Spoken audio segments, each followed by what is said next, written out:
And Jacques Maghomer's wife gave birth this morning, so he's had about an hour's sleep. I've even sent assistant boss Kevin Summerfield home. He's coughing and spluttering. Well, Blues are at least boosted by the availability of James. You're with Andy Penders on Red Card Sports Radio.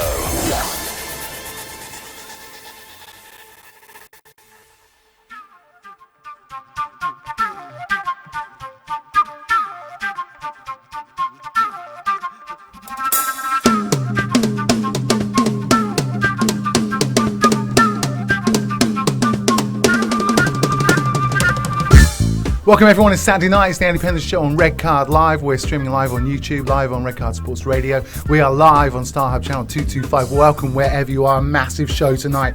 It's the big interviews special, an evening with the Singapore sports stars and celebrities past and present. 6 o'clock, around now, coming up. Former professional footballers PJ Roberts and Jim Roberts in the house. They talk about their careers, the highs and the lows of being associated with soccer in the region. At 6:45, the chef de mission Raja Singh on the success of Team Singapore in the ASEAN Para Games. At 7 o'clock, Singapore's finest pro wrestler, The Statement, aka Andrew Tang, in the studio to talk about his vision for the sport and why, in a couple of years' time, we will all be watching it in Singapore. At 7:30, the Singapore men's 4x400 relay team discussing their hopes for Singapore athletics, the Olympics too, in Rio 2016, and whether Singapore can ever produce a world-class athlete. 8 o'clock, one of the best horse racing commentators in the business, Gareth Pepper. He previews the biggest meeting on the planet. It's the Hong Kong International Races this weekend, as well as an insight into Singapore racing.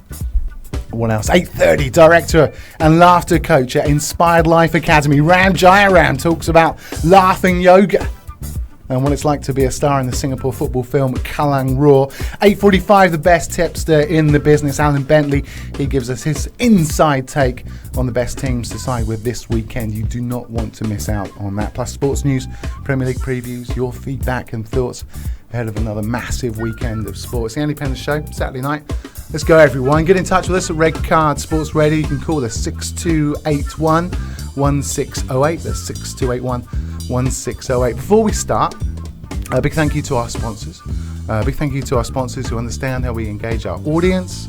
Big thank you to our sponsors who are our partners in everything we do and the branded content strategies that we provide. Only we haven't got one. So what's the point in thanking sponsors? And I can't understand it. I just want to remind everybody why we're here and what we do. We thank you for your continued support. I want to remind you that this is not a vanity show for Andy Penders after getting sacked from Fox Sports.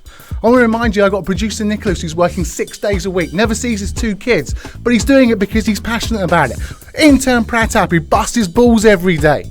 We're providing Red Card Sports Radio and providing this show because we're passionate about sports in Southeast Asia. We're passionate that everybody gets a voice.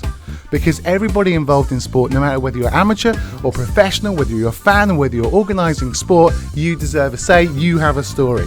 And we're offering a very different medium here, right, to what you usually get in Singapore and beyond. And yeah, we are here to make money. Of course we're here to make money, but we don't have any sponsors yet. Our reach is growing. We're speaking to potential partners who can form some sort of long-term branded content strategies, but ultimately, if this isn't what anybody wants, we'll go away. We'll just go. We'll forget it. We're doing something good though. People are scared. People are scared because we're doing something great, but we need your help. We need to spread the word. And this could be very much your radio station, everybody's radio station. I know we're filming this, but it's difficult. It's different to TV, right? We're digital. We're proud. We're making a difference. We're very proud. Right, Nick? Yes, indeed. Look, I don't even know why I'm saying this. I'm fed up, basically, of people telling us that we don't matter, that we don't make a difference. And I go out into the streets, people coming up to me going, I love what you're doing. I love it. Can I come on the show? Can we get involved somehow? But we need someone who cares. We need someone that with deep pockets who cares and take this up to the next level. We are talking to Courts, we're talking to Burger King, we're talking to Oppo, but I'm fed up now of being turned away by marketing execs who all they can talk about is KPIs and reach. They're lacking vision, lacking creativeness. Just wake up, right? There's passion all around here. There's passion of sports in Singapore and the region and beyond. So if there's one more marketing exec that looks me in the eye and tells me that I don't have the passion or the reach or the commitment or the ability to deliver on something, then we'll forget it. We'll give up. We'll take a knock, we'll move on. But we can make this work. We're not Fox, we're not ESPN, we're not 442, but we are different. We're unique. We just need someone out there who cares, who wants to be a partner, because we will deliver and we will make you proud. Talking about making us proud. We're proud to, in the studio, to have Jim Roberts and PJ Roberts in the house. How are you guys? G'day, Andy. Mate, I just want to give you a cuddle after all that. Fed up of Passion, it, commitment, I love it. former professional footballers, father and son, both on debut, or as how you say in Australia, debut. Jim, great to have you on the show. Thank you for having me, Andy. Hey, without blowing too much smoke up PJ's backside, right? It's amazing what a progeny can make you feel, right?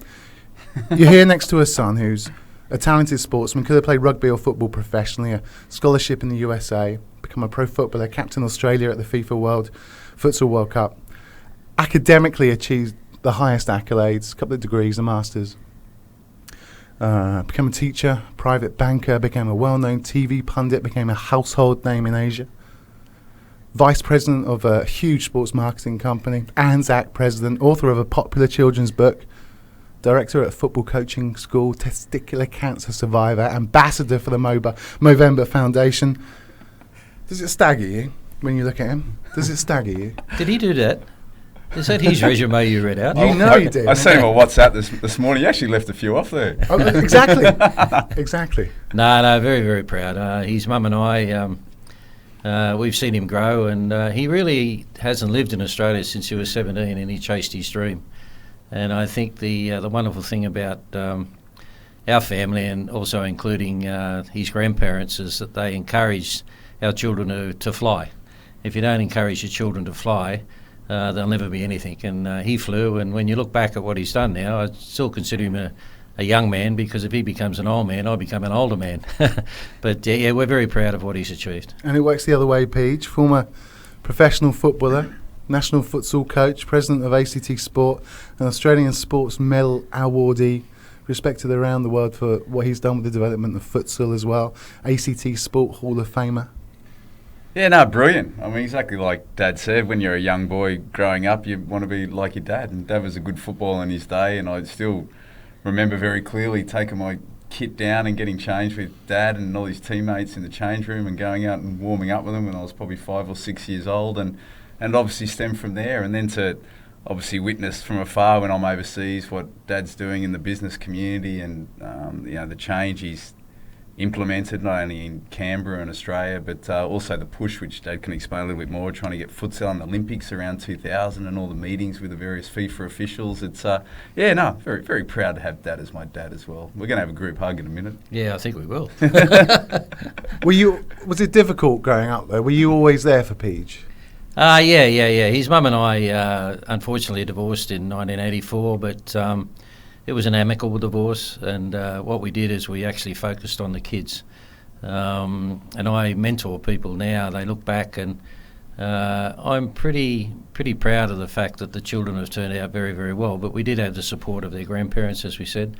But the short answer to your question is yes. The long answer is that you have to be there, And yes, we encouraged them to do it, but we did it as a team, both his mum and I. And I think that his mother is an absolutely wonderful mother. I couldn't ask for anything more. And I think that he had the nurturing effect of a wonderful mother, and probably the idiotic drive of a professional footballer who'll just run into brick walls and try and run through them.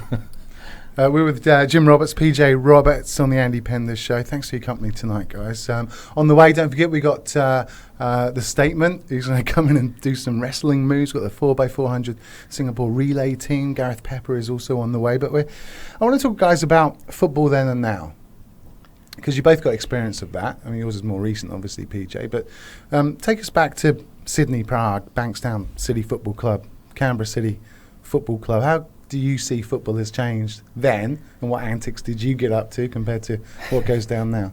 Yeah, well, I think the basics are there. You commit yourself. You train very, very hard. The game sorts out the chaff from the clay, sort of say. There's players that can play, players who are committed, but it's always about the commitment. But the game today, I mean, I look at PJ and I know he's his father, but I couldn't tie his bootlaces up as a footballer. And I don't think anybody in our day could. And it's just not because of PJ, but also the players that you've got today, the professionalism there. The game is now full time. It's a job, In our day, it was a job, but unfortunately in Australia it was emerging. There was a lot of ethnicity in the game. There was a lot of bias, but at the same time you tried to play through it, and we all had to have a second job. But at the same time, what happened is that the second job became secondary to football when you got to that level. But the game today, I think, is brilliant. The young men of today and the young women of today are just so much fitter, sharper. Their skill level is higher because it's a world game. Back in my day in Prague and Bankstown, the team that I first played with was Prague. Was a team of Czechoslovakians who defected from Czechoslovakia when it became Czechoslovakia back in the 50s. So we basically had half the Czechoslovakian national team out here, and the community in Sydney really, really looked after them. And I was lucky. I'd played in the first schoolboy international, and I don't know what happened, but I scored 2 goals in a 3-2 win against New Zealand, and I was recruited to there, and it changed my life. But when you look at what we did, we had to work, we had to play. I remember our injury management was looking at today is fantastic, but in those days, like cork thighs and everything, you put heat on it first, and you really didn't put ice on it because people said that it was doing more damage. Things like you weren't allowed to drink water because it bloated you. They used to give you tea at half time, which is a diuretic, which is working against you again. So when you compare the two eras, I would say that my era was one where it was drive, commitment, strength, which got you through. You did have some talent. It was very English-based football. But when you look at the players of today, PJ is been very, very fortunate to commit to playing all over the world, and I think that what's happened now, young men are able to develop the skill level now to take them right through and be true professionals. That's how I see the differences. Did you ever see him play, Peach? I did when I was younger. Yeah, Dad used to get sent off a couple of times, so I'm glad I learned something off him. I remember that more distinctly than anything. But no. Dad was a very different sort of player. Dad was a pacey winger who played up top, who scored lots of goals. I was like that when I was younger, but that quickly changed where I became more of a box-to-box midfielder. And talking of box-to-boxness, how do you see the game? What was it like plying your trade in Southeast Asia, and then the state of the game now, and how it's changed or how it's different? Well, Dad touched on a couple of points there, like growing up in Australia, playing football in Australia, how multicultural it is. And I think this is an aspect of Australia's game which a lot of people don't appreciate. The reason why I think Australia does really well is not because Australians who look like me were born and bred there. It's because of the massive amount of immigration in the 50s and 60s, where it was the Yugoslavs, the Croatians, the Italians, the Greeks, the Macedonians, the Hungarians, the Polish. So growing up in Australia, there were a few English there, but they're not the best ones that come to mind, to be honest. Sorry about that. But it was a beautiful part growing up in Australia. And I went to an all-boys private school, which was very Anglo by nature. It was a big rugby union school. Cost me a lot of money. But football was all multicultural, and it was played in the clubs. And growing up, I played at a younger age with Juventus, which was obviously an Italian team, then played with Canberra, Croatia. So the best moments I have growing up in that was just how much it opened my eyes, not only to different cultures and different value sets, but the love of football in these people's lives, because they came to Australia with absolutely nothing, created these community-based environments predominantly around football clubs. And if you just look at the Australian team now and you go through the list, there's not many Anglo names there. They're all born and raised in Australia, but with it they brought their love. And I think that's one of the great aspects, but it's changed now. I mean, the money you can get in the game in a number of countries, the understanding that it can be a reasonable pathway, the opportunity for kids today is massively more than ever what it used to be. I mean, when I went to America on a soccer scholarship, it was almost unknown of in Australia. Now there's companies all over the place tapping up kids and assisting kids to get over there. So the opportunities that kids have now, I think the only thing really stopping them back is obviously their ability, but I think one of the things that you see an awful lot more is their ambition and desire, and that's one of the key frustrations I think I see with me, say in Singapore or Southeast Asia, if you compare it to Australian players, where there's 50, 60, 70 Australian players playing overseas every single year. I'd love to see more Southeast Asian players looking at plying their trade in other countries. If you're in Malaysia, very good domestic competition, they get paid very well. Yeah, maybe they'd be pretty happy staying there. But for Singapore players now, obviously giving Lions 12 moving out of the Malaysian League and the Lions 12 being disbanded, I'd love to see more Singapore players looking like Hassan Sunny and wanting to go play in Thailand or play in Malaysia. So that's probably one of the differences, and that's one of the things that I really hope for, that a little bit more of a robust ambition, a little bit more mental toughness in that way, because it's so easy to play in your own backyard. It's nowhere near as challenging than going overseas somewhere. We're with former Geylang box-to-box midfielder PJ Roberts and former Australian futsal national coach, his dad, Jim Roberts. On the way, so many guests to come. Gareth Pepper is on the way, a superb racing commentator who'll give us some tips for what's happening in Hong Kong tomorrow. We've got the statement on the way as well, and what it really is like to be a pro wrestler here in Singapore and the region. He is holding 2 belts at the moment. Ran is also on the way, the star of Kelang Roar as well. So much to come in the Barclays Premier League. We'll preview those games as well. Some super games for you tonight. Live commentary on channels 225. You're in the mix with Andy Penders on Red Card Sports Radio. This weekend on Barclays Premier League Live, Tottenham Hotspur versus Newcastle United from White Hart Lane. A little behind him, but back towards Walker again. Oh, it's a fabulous finish to certainly finish off West Ham now. Yanmack clips it in towards the wall. Happy Cisse! Goal for Newcastle. First blood with the Magpies. How big a goal is that for Steve McLaren? Hear every kick on Barclays Premier League Live.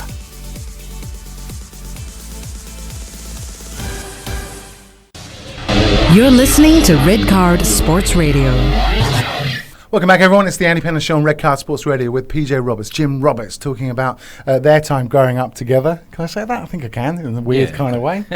I hope so. Father and son, I think you can say that. Number of accolades. I've known him all his life. Yeah, you have, sadly. Number of accolades for you, Jim, from governing bodies for services to futsal. You coached the Aussie national team for 66 games. Took them to the Futsal World Championships in Spain, then 2000 to Guatemala. What was that experience like, and was an experience that you also shared with PJ?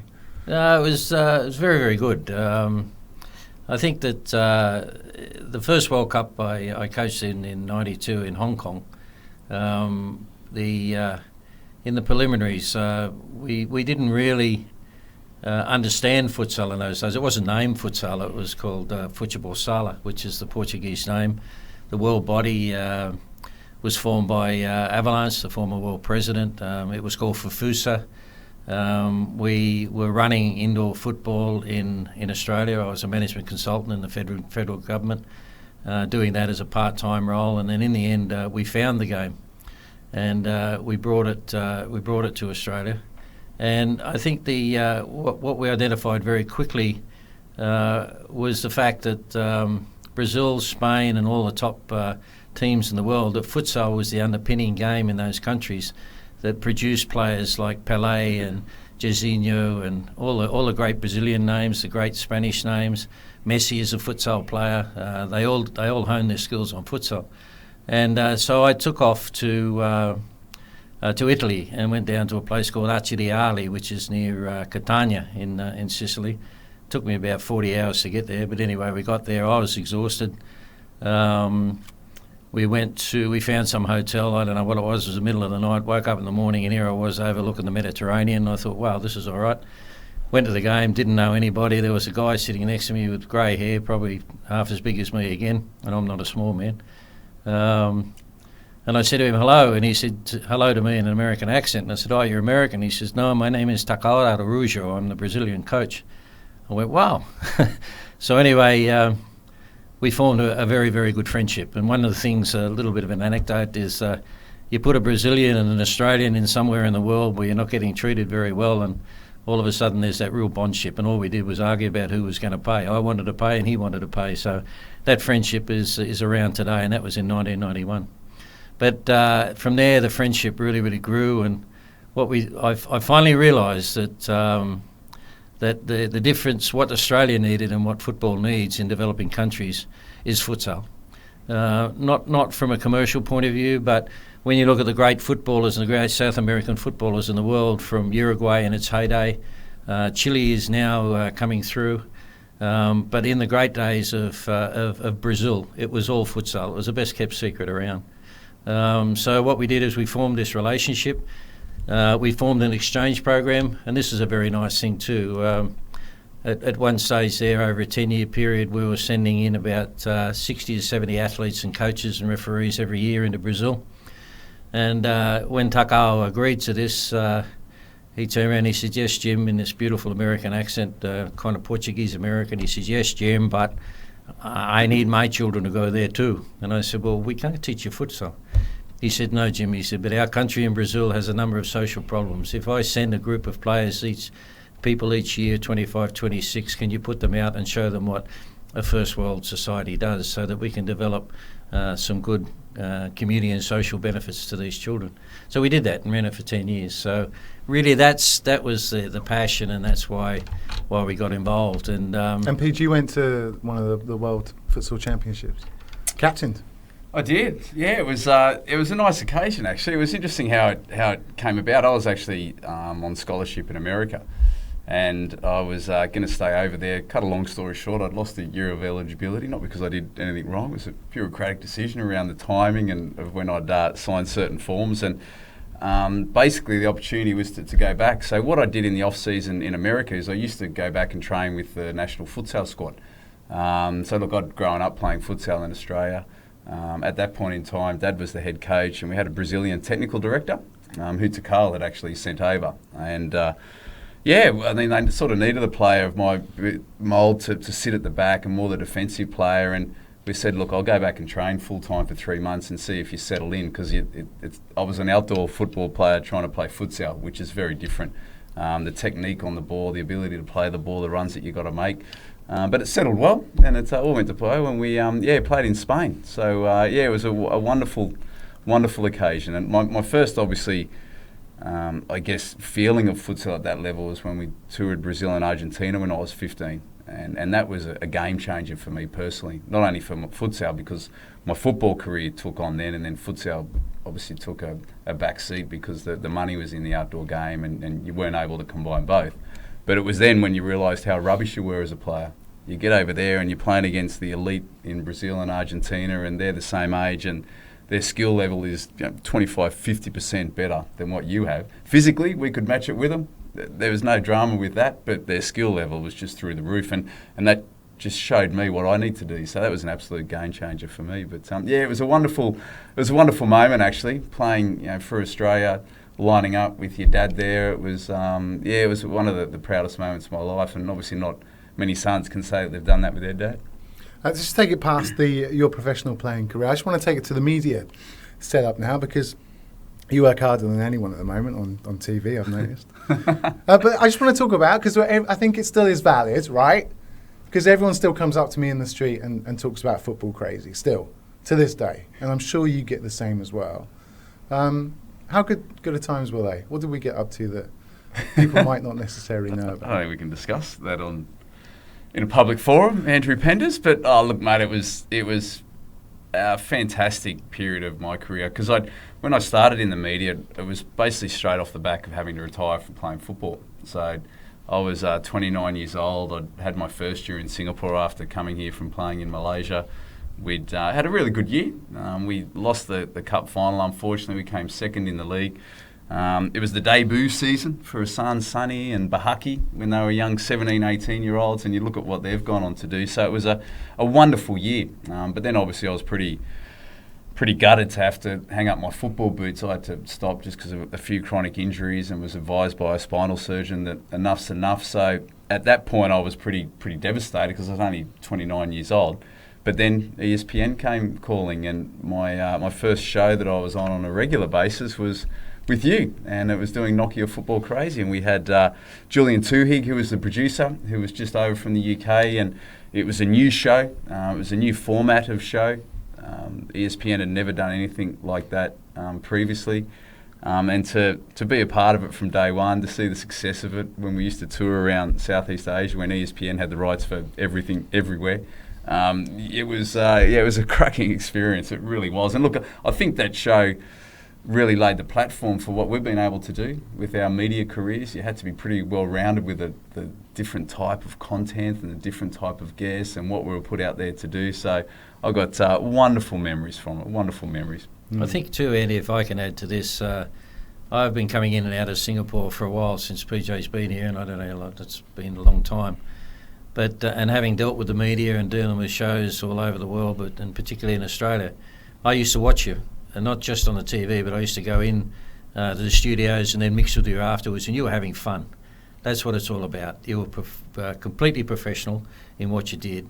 But the whole cast, the crew, and you guys always had fun, and that transferred through into the show itself. And I think that's where it was really, really successful. I think we were very professional, Peach. The time when we did that 2-hour live show from KL after pulling an all-nighter, very straight in. After that was a solid. That was a solid session. That was yeah. Well, actually, some of the best. Young, you could get away with it a little bit then. Some of the best work with a hangover then. I'm glad the show was in the evening most of the time. The hangover had worn off by then. But look, some great good memories, some excellent memories. It was. I don't think you could bring it back though. It's it's there. That's where it belongs. Well, it was interesting. Grey hair now. And grey hair. Well, you've got grey hair. Hey, don't knock the grey hair. Dad's got white hair. It's that great, but yours is going that way, Andy. But it was awesome at the beginning because it was at that time when, again, we were younger. I mean, we're 29, 30 years old. The reach of the show was all over Asia, so we could put Premier League content on, and it went out everywhere because we had the rights everywhere. Now, you just can't do that. So the format of the show changed. Every sort of 3-year cycle, when the rights for the English Premier League, say for example, got cut up, and different markets obviously distributed it slightly differently. But look, it was fantastic fun. And I think why it was successful was because it showed the lighter side of football. It obviously drove the passion and the engagement of football for fans around the region. But it showed a very different side of it as well. And as we know, football is entertainment. Obviously, there's a very serious side to it because professional teams, you need to win. But there is a very big fan engagement entertainment side of it, which I think it tapped into. And it really hasn't kind of been repeated. It's sort of been lost a little bit. So there's an opportunity out there for it to come back again. I'm sure. With Jim Roberts and PJ Roberts, former professional football players, on the way on the Andy Penders Show. So much to look forward to. The Singapore men's 4x400 relay team are here at 7:30. 8 o'clock, one of the best horse racing commentators in the business, Gareth Pepper's here, director and laughter coach at Inspired Life Academy. Ram Jaya Ram is here. Apparently, laughter yoga is the best thing ever. Apparently. Endorphin City. Endorphin Central. Yoga's hard enough to do as it is. I couldn't imagine. I mean, I can laugh, but I can't do yoga. But I'll give it a go. Mate, I've seen you. You have to stretch if you go down to the news agency. Pick up. We'll get to the news in just a moment. It is the Andy Penders Show. Nicholas Lim is standing by as we reach almost 6:30. What's been happening, Nick? Well, an official from the FIFA Ethics Committee claims UEFA President Michel Platini will be banned for years following allegations of corruption within the football governing body's top brass. Platini is currently serving a 90-day suspension as investigations get underway over a $1 million payment the Frenchman received from FIFA. Ethics Committee spokesman Andreas Bantel said Platini will likely be banned for years, which will impact his bid to succeed Sepp Blatter as FIFA president. Elsewhere, Chelsea striker Radamel Falcao could be on his way to Fenerbahce in January. The Colombian has found life difficult since moving to England, with disappointing stints at Manchester United and now at Stamford Bridge. British newspapers claim Falcao will be offloaded in the winter transfer window as Chelsea move to get rid of some dead weight in the wake of a poor Premier League season. And finally, England boss Roy Hodgson says Leicester City striker Jamie Vardy is a strong contender to make the Three Lions' Euro 2016 squad. Vardy has lit up the Premier League this season and is currently the top scorer. Hodgson said he hopes Vardy can keep his form up, which will make him a likely pick when the England squad is announced. Nicholas Lim, thanks very much. Lions is what? I don't know what Jamie Vardy has to do to be an automatic selection right now. Roy Hodgson, that's a bit rough, isn't it? Goodness gracious, top goal scorer in the Premier League, scoring run, only English player actually scoring goals, and he's still just a strong contender, not a definitive choice at the moment. Roy Hodgson, take it easy. Any comeback there, Nick? Happy with that story? Well, it's Roy Hodgson's comments, not mine. I'm just it's very true. Exactly. No, Nicholas, we do appreciate that. Good story there, though, from non-league to England international. Fantastic story. It's a fantastic story that you've got as well, PJ. We've come from, obviously, I like to touch on it because I want to see what you're doing on the next level with and something that drew, I think, all of us much closer together, more obviously the family, was when you had the testicular cancer, and now you're an ambassador for Movember. But, Jim, from your perspective, that's some scary stuff going on right there when you found out that news. Yeah, it is. It's a peculiar thing. I was at a mate's grandson's first birthday party in Sydney, and even though I might be getting a little bit older, we've partied, and normally by midnight we're in a good position. Let me put it that way. But for some unknown reason, all day I just felt uneasy. And then I went to bed at about 11:45 and got a phone call from PJ, and I said, "How you going, son?" And he said, "Oh, not too good." And then he told me, he said, "Oh, I'm being operated on tomorrow morning." I said, "Whoa." So anyway, I jumped on a plane and I was there 8 o'clock the next night, and then we went through it all. But it was a pretty scary moment. But I think that the family rallied. I think what came through more than anything was PJ's resilience. And when he was going through chemo, he was still exercising. He was still going for walks. He was still going for swims. The doctor, Dr. Patricia, she was just absolutely phenomenal person, was talking to us. And I think that the support that he had from there. But from a family perspective, not that the family need galvanising, but if ever you need anything to galvanise you, it's when you're part of you, and I've got 3 children, and they each take up a third. When that's threatened, you dig in, and I think that's what it was all about. And he made us very, very proud, very proud. Well, I think what was surprising, Peach, at that time was that you actually spent some money and put an aircon in your lounge. Actually, yeah. Not for me. Just the family get a bit warm over here. I'm quite happy with the ceiling fans. Just sitting in the work all day in the aircon. It's nice to get out, but I did. And now Movember, you're an ambassador for Movember. I've listened to some of your podcasts. Very, very moving, very nice. Yeah, thanks, Andy. Yeah, it's great to be involved. I mean, Movember's been around for over a decade and grew out of 2 guys back in Australia thinking, let's have a bit of fun and raise some money for charity and let's grow a moustache and drive it around that. And now it's global. It's in so many countries, raises a significant amount of money, and it's good just to be able to put your name to it. Obviously we do get recognised a little bit through football around the community, and it's nice to do what you can do to raise awareness. And obviously it's a little bit more special for me now, having the little experience that I had to go through. So it's really good to be a part of it. It's amazing, how much traction you can get in the community by losing a testicle. It's a wonderful conversation. I like what you've done with it. You've put the testicle into a jar on your mantelpiece, the other one? I do. Yeah. You know that you get the, what do they call the lucky eggs? The little brown eggs you buy in 7-Eleven? Yeah, the century eggs. Century eggs, that's it. So you basically I put one of them in a jar with a bit of vinegar and I just bring it out every now and then. So here's my testicle I had taken out. He doesn't do it while I'm around. Well, Dad threw it out last time, but it's pretty easy to get another one. They're just up at 7-Eleven. Just for the men listening, how would you check yourself, Peach? I when in doubt, I think just go to the doctor. Obviously you're checking if there's a lump or there's a slightly different feeling, or if it's enlarged.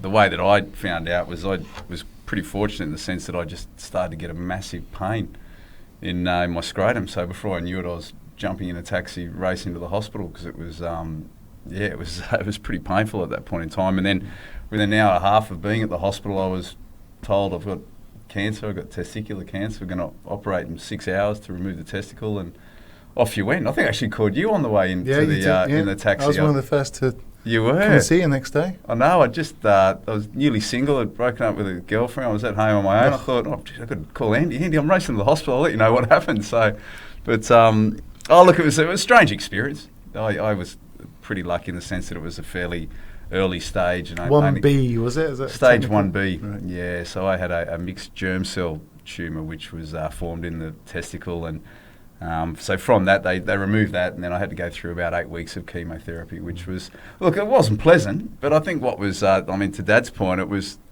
kind of good fun in a strange way, is that I was just with the family for 8 weeks. So I'd hang out at home, we'd watch movies, I'd go and exercise. Can I suggest you, PJ, that next time you want to have fun with your family, you don't do it that way? I hadn't spent that much time with my family since I was 15, 16. Yeah. So it was, in a strange way, it was actually a pleasant experience if I can tie them together like that. And you were proper keen, proper bald. Lost all my hair, and it's growing back a little bit differently. So different colour, slightly different colour. It's a little bit thicker. Oh, So when you got a little bit skinny, it suppresses your appetite a little bit. So it was, it wasn't a pleasant experience, but look, it wasn't too bad. We're with PJ Roberts and his dad, Jim Roberts. Great to have them, the two on the show. I mean, how often do you get the chance to talk to a father and son who have been involved in the sports business? Talking of which, guys, I want to play a game called... I've got an Australian football quiz on the way. I know you have to rush off in about 10 minutes' time. But I want to play 10 topics, 10 minutes. Okay? You get 1 minute per topic, and there's 5 of them. Okay? I'll give you a statement. You chat away whether you agree or disagree. Nick, Dad, you better go first. Okay. No, cool. Yeah, we'll start with you, Jim. You ready on the buzzer there, Nick? Yeah, let me just give it a test. Yep. Let's go. Okay, when you hit... Yeah, that's good. Now, Dad, it's only a minute, right? That needs about 5 minutes each one. We could do this for a whole 3-hour show. It depends if I know anything about it. Right, here we go.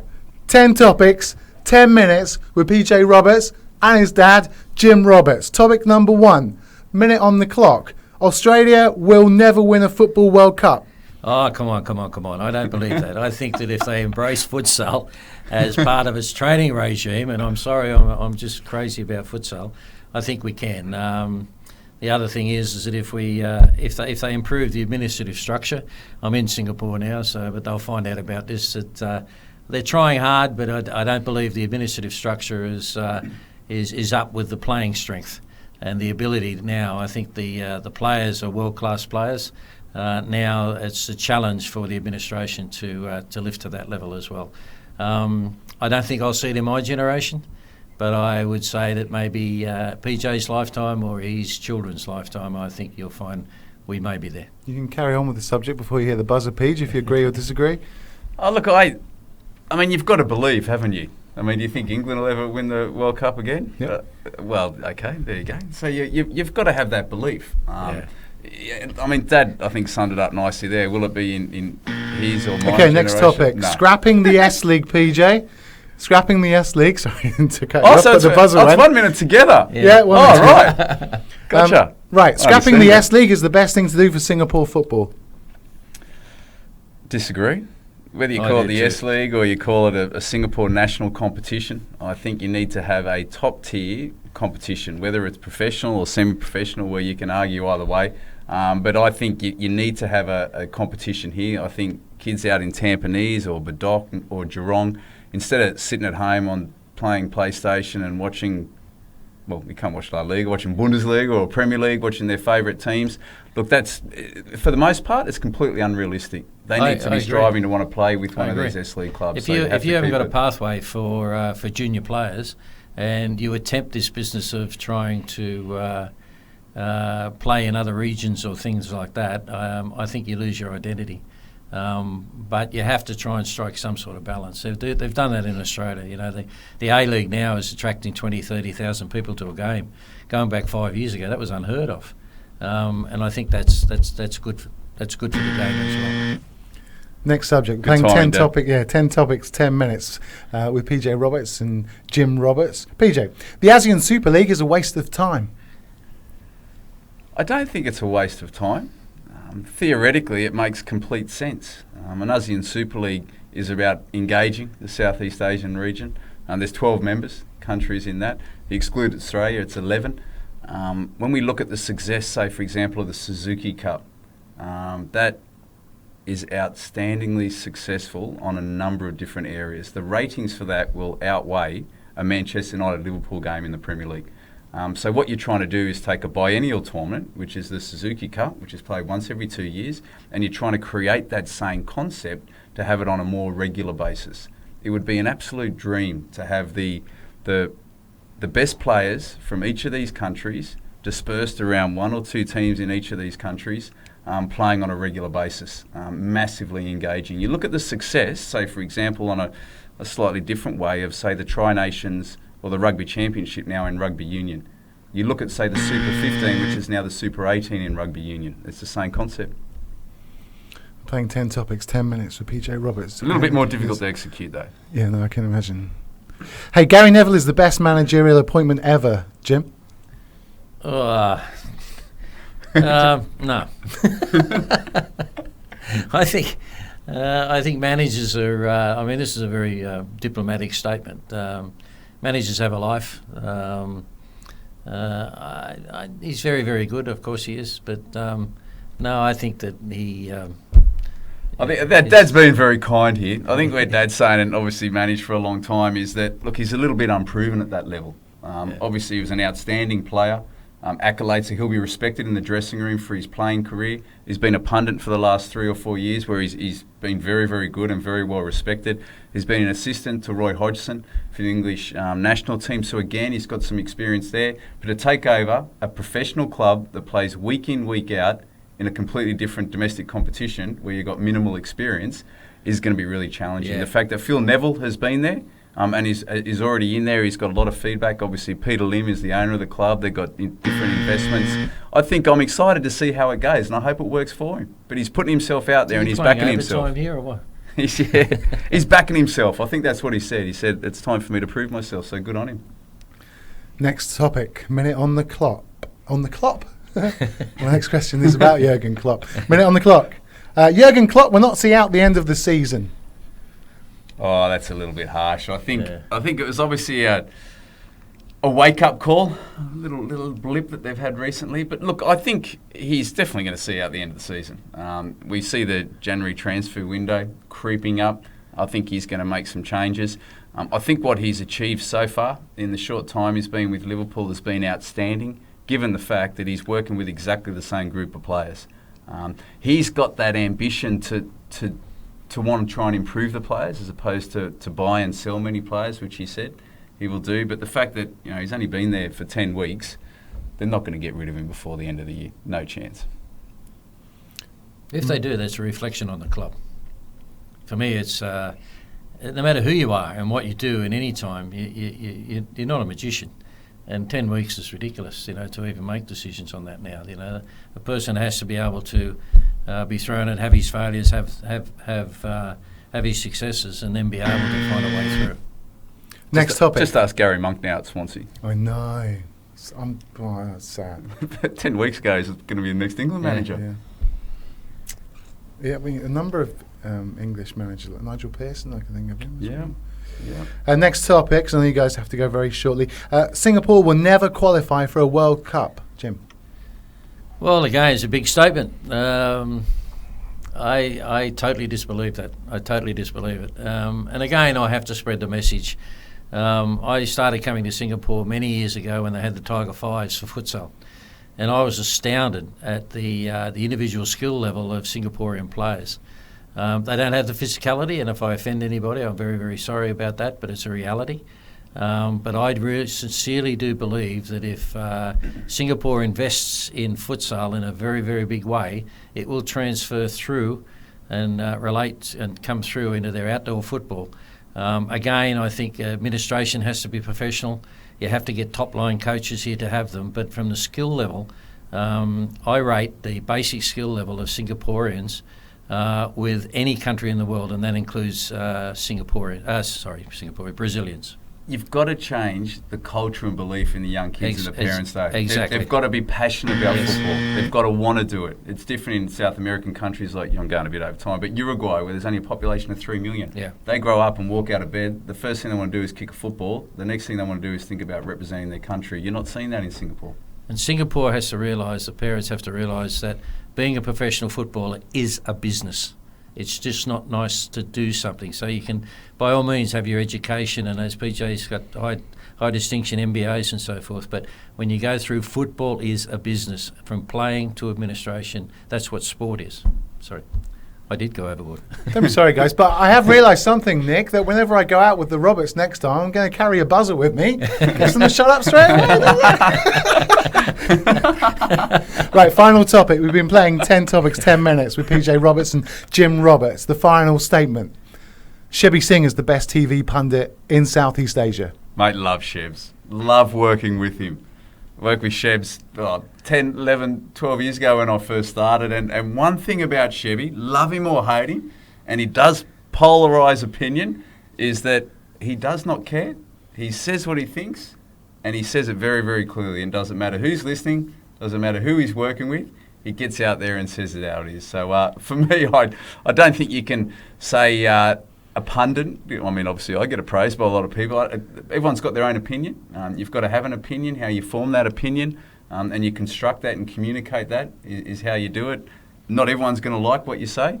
But look, for Shebby, I think he's great fun, to be honest. I know he polarises opinion, but I think he's great fun. He's actually working with him tomorrow night, and I always look forward to working with him because there's always going to be a couple of interesting things that come out of his mouth. And I think football needs people like that. It's very easy to get up in front of the media. It's very easy to do things and follow a script and do all that sort of stuff. But you need somebody in a position who's like him. Before you go, guys, I will ask you what next for both of you. But before you go, I want to all this talk about football, and you talk football like you know it very well. But just how well do you guys know football? I have an Australian football quiz for you. Oh, this will be good fun. Here we go. Okay, so between you, try and get 10 out of 10, okay? You can collaborate, just 10 questions. It's a 50% pass mark, isn't it? I'll give you 75% and right. you can leave the studios with your head held high. Right, first question. This is the Australian football quiz with PJ Roberts and Jim Roberts. The first question, who scored the first ever goal in the A-League? Was it Carl Vert, Dwight York, Archie Thompson or Noel Spencer? Archie Thompson. I think it was Noel Spencer, actually. It was Carl Vert for Adelaide against Newcastle. Carl Vert. There you go. They'll pronounce it, so I get half a point for that We're not one. going to get 10 out of 10, are we? Second question. Who was the first player to play in and coach in the A-League? Oh, goodness. Was it Mark Bosnich, play in and coach. Ian Ferguson, Aurelio Vidmar or Branko Colina? Read through it again. What was the question? First player to both play in and coach in. So he's played and then he's become a coach. Player, then coach. Branko Colina played in the National League, which wasn't the A-League. Yeah, so it wasn't. So I would say, if we're talking about the National League. No, you're talking about A-League only. Yeah. A-League only. Oh, well, it's not Colina. Who were the others again? Mark Bosnich, Ian Ferguson, Aurelio Vidmar, Branko Colina. Vidmar. Yeah, I think it was Vidmar too, yeah. Ian Ferguson played for Central Coast. Oh, that was the second one. Damn. And then coached for North Queensland. PJ, pull your socks up here. You've got to get me through this. Question number 3. Who was the first goalkeeper to score a goal in the A-League? Oh, goodness gracious, Andy. Where did you get these from, Andy? Yeah. I think we got it from the website called Everybody Knows These A-League Facts. Right. They do. Very good. Was it Danny? Everybody except the couple of Australians. My name's not everybody, so there you go. Was it Danny Vukovic, Clint Bolton, Robbie Badgett or Mark Bosnich? Score a goal. Yeah. I'd go Clint Bolton. Yeah, I'll go with that too. Danny Vukovic. Oh, that was the second one. A late penalty for Wellington Phoenix. I tell you what, if we don't improve, I'm going to have to throw in my passport and go somewhere else. Who was the first World Cup winner to play in Australia? Ooh. Oh, goodness. In the A-League or just in Australia ever? Was it Juninho, Romario, Pierre Littbarski or Mario Jardel? Ooh. So what was the first two? Juninho, No. Romario, No. Pierre Littbarski, Mario Jardel. Littbarski didn't play. He just managed. Or maybe he did play. I'll go Jardel. Yeah, I will, yeah. Because I can't remember them. Okay, Romario for Adelaide United. Romario? Romario? Romario. There we go. I didn't know that. I met him in Brazil. I did. He didn't tell me that. Which club won the first grand final in 2006 after the inaugural A-League in 2005? Was it Central Coast Mariners, Sydney FC, Adelaide United or Melbourne Victory? Mariners got beat. In the second A-League. Clarkey played in it, remember? So Sydney FC won the first one. So who did Mariners play? York played, so I think it was Sydney FC. It was, yeah. Beat Central Coast 1-0 in the final. That's right. Because I was watching Clarkey, your mate. That's Andrew right. Clark, who's now with Sydney FC as a technical staff, yeah. Just 4 more questions. Who was Sydney FC's marquee player for both the 2012-13 and 2013-14 season? Sydney FC's marquee player. Oh, that was... 2013-14. Yeah. Del Piero. Del Piero. I'm thinking of Vieira. I'm going back in my day. Vieira come out and played with Marconi, but sorry, I'm old. Which top European club purchased Melbourne Heart and renamed them Melbourne City FC? Manchester City. Which French player spent time at Perth Glory? Was it? William Gallas. Oh, very nice. Ooh, didn't even need multiple choice. He played for and Perth. Finally, I think to get that... He cheated. He played for Perth Glory, BJ. He did too, yeah. Not when he was there. Not when he obviously. was there. That would be something. well- Who's the most well famous retired, player you've right? ever played with? Most famous Or player? played against? Jim Roberts in the backyard in the barbecue area. It was interesting. Most of the Australian team.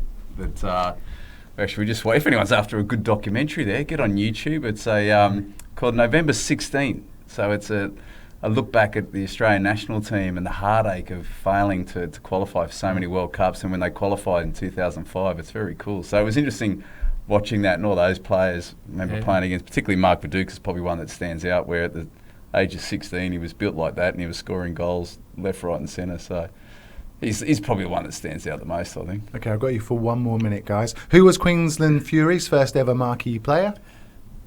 That was Robbie Fowler. It was Robbie Fowler, yeah. Well done, There we 50%. You're out of the studio. What next? 50%, that's pretty good, yeah. I think we went 0 from 5 to begin with. What did we get in the end? I think 5 out. You got the last 5 spot on. 50%, beautiful. That's all right. Pass mark. Brilliant. 5 goals out of 10 attempts, that wasn't bad. That's a bargain. As we say goodbye, guys, great to have you on the show. And it goes very quickly, and you could chat, or you two could, for hours, right? I just asked the questions, Pete. I actually don't know why you have guests. You can just keep yourself in here for the whole time. Keep myself company, though. What next for you guys? What next for you, Jim? I'm kind of semi-retired now, so I'm putting together things. I'm working with, I hope you don't mind me saying it, Curva Coaching, one of the world's best skills development programs, developing futsal programs with them, enjoying life and hopefully spending a lot more time with my family, and spending more time in Singapore. I love Singapore. I think, in all honesty, and I say this from the bottom of my heart, it is the best city in the world to live in. And I've been a lot of places, so hopefully that's what'll do. That'll see me back here a lot. Well, we'd like to see much more of you, PJ. Well, right now I'm heading into the Fox studio, actually, for a bit of Bundesliga action tonight. Which will good games tonight? Yeah, some good games, actually. Yeah, we've got Bayern Munich against Ingolstadt, but the one I'm looking forward to is Leverkusen and Borussia Mönchengladbach. That's going to be a cracking game. But yeah, and then just going to enjoy the next couple of weeks with Dad here as we lend ourselves into the Christmas season. So plenty of football, plenty of the day job, going to keep me busy. But it's his birthday on the 19th, so we're going to have a big party too. It's an open invite, I heard. Open invite. Yeah. Yep. Open invite. The address stay tuned. Stay tuned. It's in Phuket. I'll message you the resort details. How old are you this birthday? 24, so 25. Can you believe I'm 42 years old? Don't tell anybody that. I'm getting really old. 42. As he gets older, I get further out on the branch. And there's only one way for me to go, so 42. He doesn't get older. Don't look a day over 46, 47. We've been with Jim Roberts and PJ Roberts. It's been great to have you on the show, guys. Thanks for coming on. Hopefully we can make it more of a, thing. No, definitely, Andy. And look, thanks for having us. And just for the viewers out there, it is nice coming on because you first met Dad 12, 13 years ago when we first started on the TV. So when we were talking with Dad about coming in here, he's telling some stories about when we used to go out and have a few beers after the show, and so it's like a little family reunion in a way, Andy. So thanks for having us on.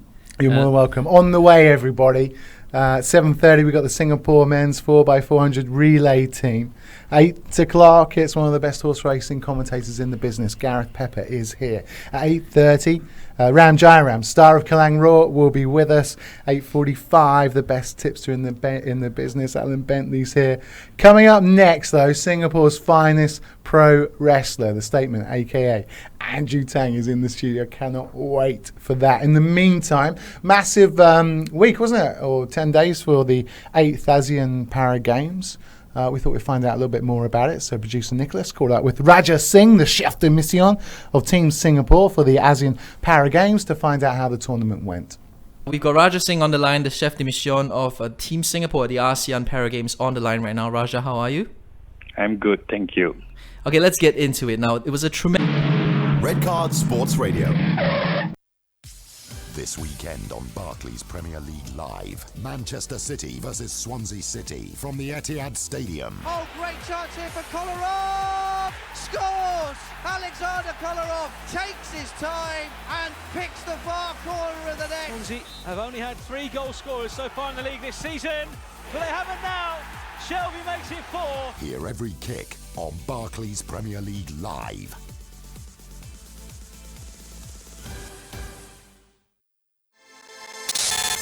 You're with Andy Penders on Red Card Sports Radio. This weekend on Barclays Premier League Live, Tottenham Hotspur versus Newcastle United. Team Singapore, the Lane. A little behind him, but back towards Walker again. Oh, it's a fabulous finish to certainly finish off West Ham now. Gamak clips it in towards the Papi Cisse! Goal for Newcastle. First blood with the Magpies. How big a goal is that for Steve McLaren? Hear every kick on Barclays Premier League Live. Tremendous performance from Team Singapore at the ASEAN Para Games this past week. They finished with 24 goals. That's the highest tally of gold medals ever at ASEAN Para Games, and along with 17 silver medals and 22 bronze medals, there's 63 medals in total. Again, another record, a highest total number of medals won at a Para Games. How proud of you are of the athletes? I think it was the hard work of all the team managers and sport development officers to put the athletes, especially the debutants and the senior athlete, putting them together to remain composed and to perform at the games itself. So I think till the end they were able to manage that. That has actually brought the level of their play during the competition so much better, where they could come up with these numbers. And that's a great achievement for the team and for Singapore. And are there any athletes you want to single out for the particular performances? I think on the whole, the debutants, there are some debutants who have really done very well. One is Elvina, is one of them. The other one, Sharida from archery. Robert from archery. Then the team event for sailing. What is his name? I just can't recall now. Anthony and Jovine, so have done well. Chen In, who has the experience at Incheon, also have performed very well. Okay, there are many more, which I can just go on naming, but I think on the whole, the debutants have rose with the help of the senior athletes. Ipin Shu, she set a world record for the 50-meter breaststroke, smashing it by 2 seconds. You think she's going to be one of the favorites at the Paralympics? I'm sure she will be the favorite. I'm sure she will even better her time, because there is enough time to improve while she's doing her training and get a better time.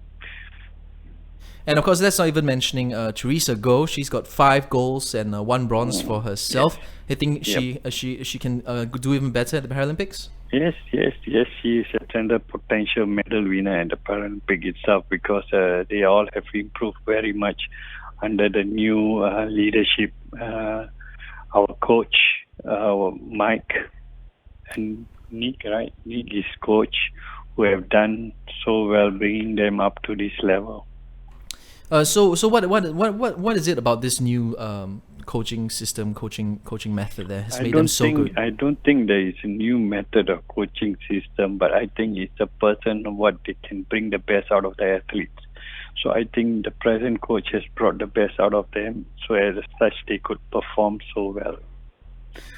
Right, it takes the team to perform. I believe it is not just the coaching. I also believe it is also the other support from SSI, Singapore Sports Institute, where they're coming by and giving all the support the athlete need, from physio to strength and conditioning, psychology, physiology, and other services.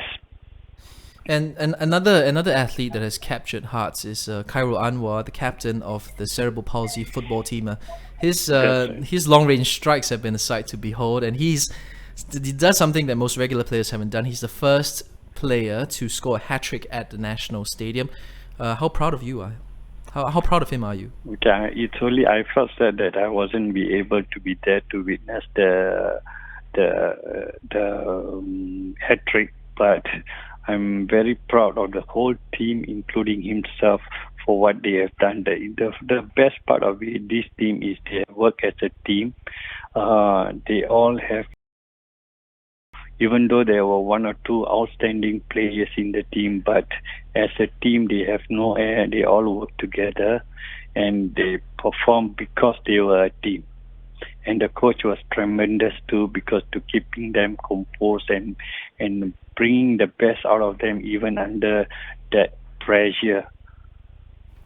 But is it a bit disappointing though? They were gunning for the gold medal, but they just ended up with the bronze. Is it a little bit disappointing? To me, medal is the second part of the whole event. I think the main part of the whole game is to bring the awareness to the disability sports. Number one. Number two is to bring the best out of these extraordinary people who have played the sports, and to bringing them to the next level. I think on that part we have achieved. It's not the medal that really matters now. If we are talking about achievement, we have achieved all round, but I think on the whole we got to remind ourselves that the best part was to bring them up to another level from their sporting career. Well, talking about achievement, the performances that they put in, particularly on home soil, is something that you expected going into this game, or did they exceed your expectations?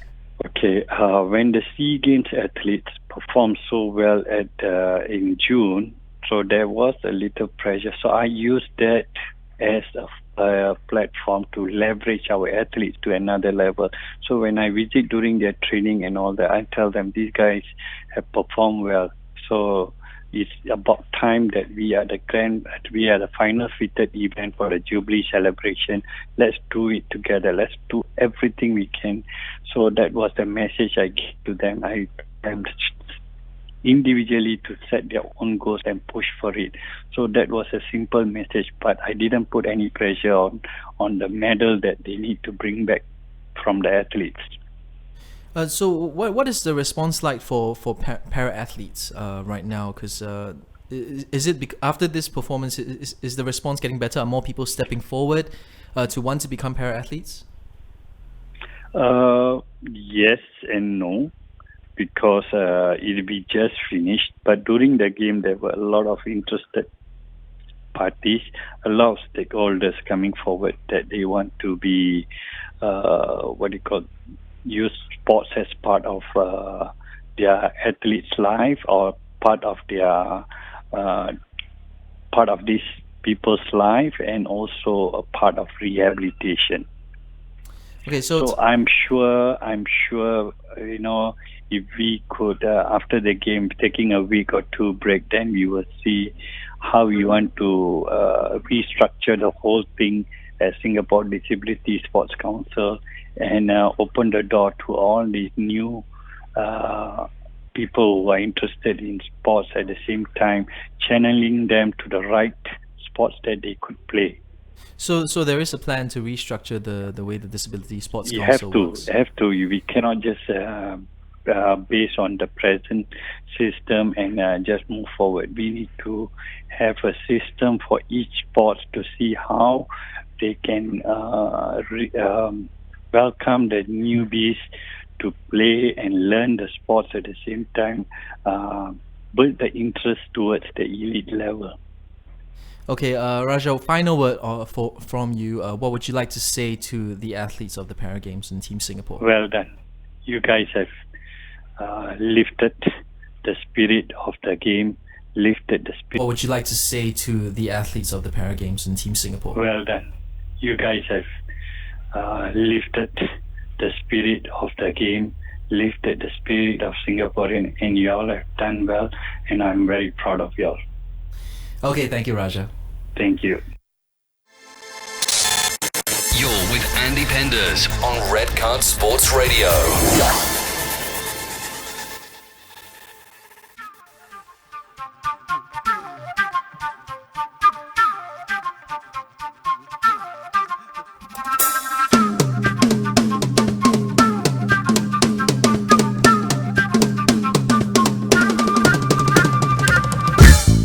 Love it when that beat kicks in there, Nick. Hey, good interview there. Well done, son. Thank you very much. Enjoyed that very much. Raja Singh, the chef de mission of the Team Singapore. What a show we've had so far. PJ Roberts and Jim Roberts. What an hour we spent with them. Just fantastic. Still to come at 7:30, a Singapore men's 4x400 relay team to discuss whether Singapore can ever have a world-class athlete. At 8 o'clock, the best horse racing commentator in the business, Gareth Pepper, give you some tips. I'll give you the tip for Sunday's Hong Kong meet. At 8:30, Ram Jairam is here. He's going to be talking laughing yoga. 8:45, the best tipster in the business, Alan Bentley, is here. In the meantime, it gives me an enormous amount of pleasure and pride to introduce to you the SPW Southeast Asian champion, the AWGC Junior Heavyweight champion. The Statement is in the house. Hi Andy, what's up? What's up, my friend? Good to see you, bro. Yeah. Wow, what an... Hey, congratulations on defending that championship last weekend in the SPW Wrestle the Odds. Yeah. What kind of an occasion was that? Oh, it's a very big occasion for me because, you know, it's the first time we're actually doing an event, and part of our proceeds, you know, it's for charity. Yeah. And, what was the charity? It's for the Singapore Children Cancer Society and the needy family. Yeah. And it's the first time you took on the Eurasian Dragon. Yeah, it's and he's big time, bro. Yeah, he's big time. He's the number one face in SPW, and I'm the number one heel, the number one badass in SPW.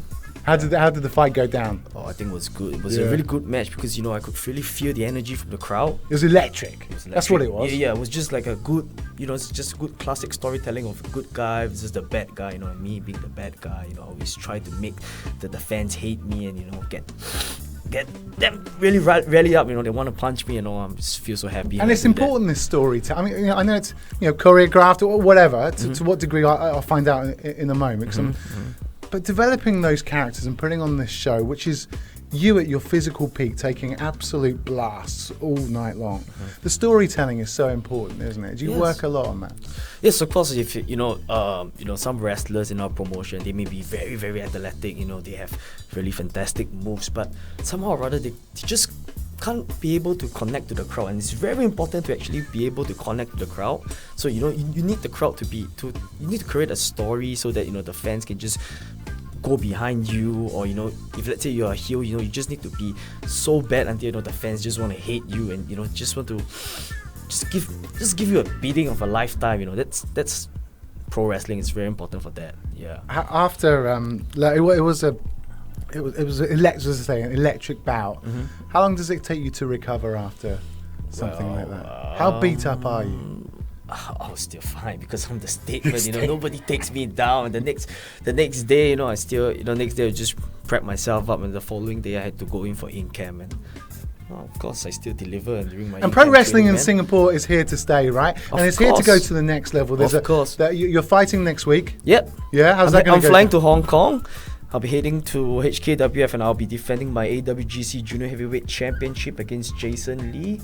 If I defend the championship, I'll be 365 days as champion, so it's going to be a huge moment for me, and I'll definitely be able to beat him. Easy. What would he be saying ahead of the bout? Sorry? What would he be saying? Well, what has he been saying? What sort of trash talk has he given you? I'm sure, just like many of my opponents, they have always been saying like, they'll be able to beat me. I'm not strong enough compared to them, but sad to say, I always deliver. I always talk the talk. I always walk the talk and always deliver and always beat their asses every single time I step inside that ring. Are you starting to get some support for wrestling in Singapore? Are you starting to see the groundswell? Are we starting to maybe see it on TV soon? Well, I certainly hope so that we will be able to penetrate into the mainstream media, and we can definitely have a TV time slot for pro wrestling in Singapore. I'm just certainly hoping, but at the moment, I would say that from all our past shows and all, the response is really good. Every single time, it's about 400 to 500 people in attendance. Yeah, and where was Wrestle the Odds held? Wrestle the Odds was held at Tampines Changkat CC. Right. Yeah, it's quite a small venue, so that's why we didn't really have like 400 people or so. But the other venues that we have is all sold out. And like last year, we were part of a Singapore Night Festival, so it was 2 nights. Outside Armenian Street, so we just blocked out the whole street. We had about 1,000 people in attendance for both nights, so it's really cool. And energy is really electrifying. It is. Yeah, I was watching some of your fights.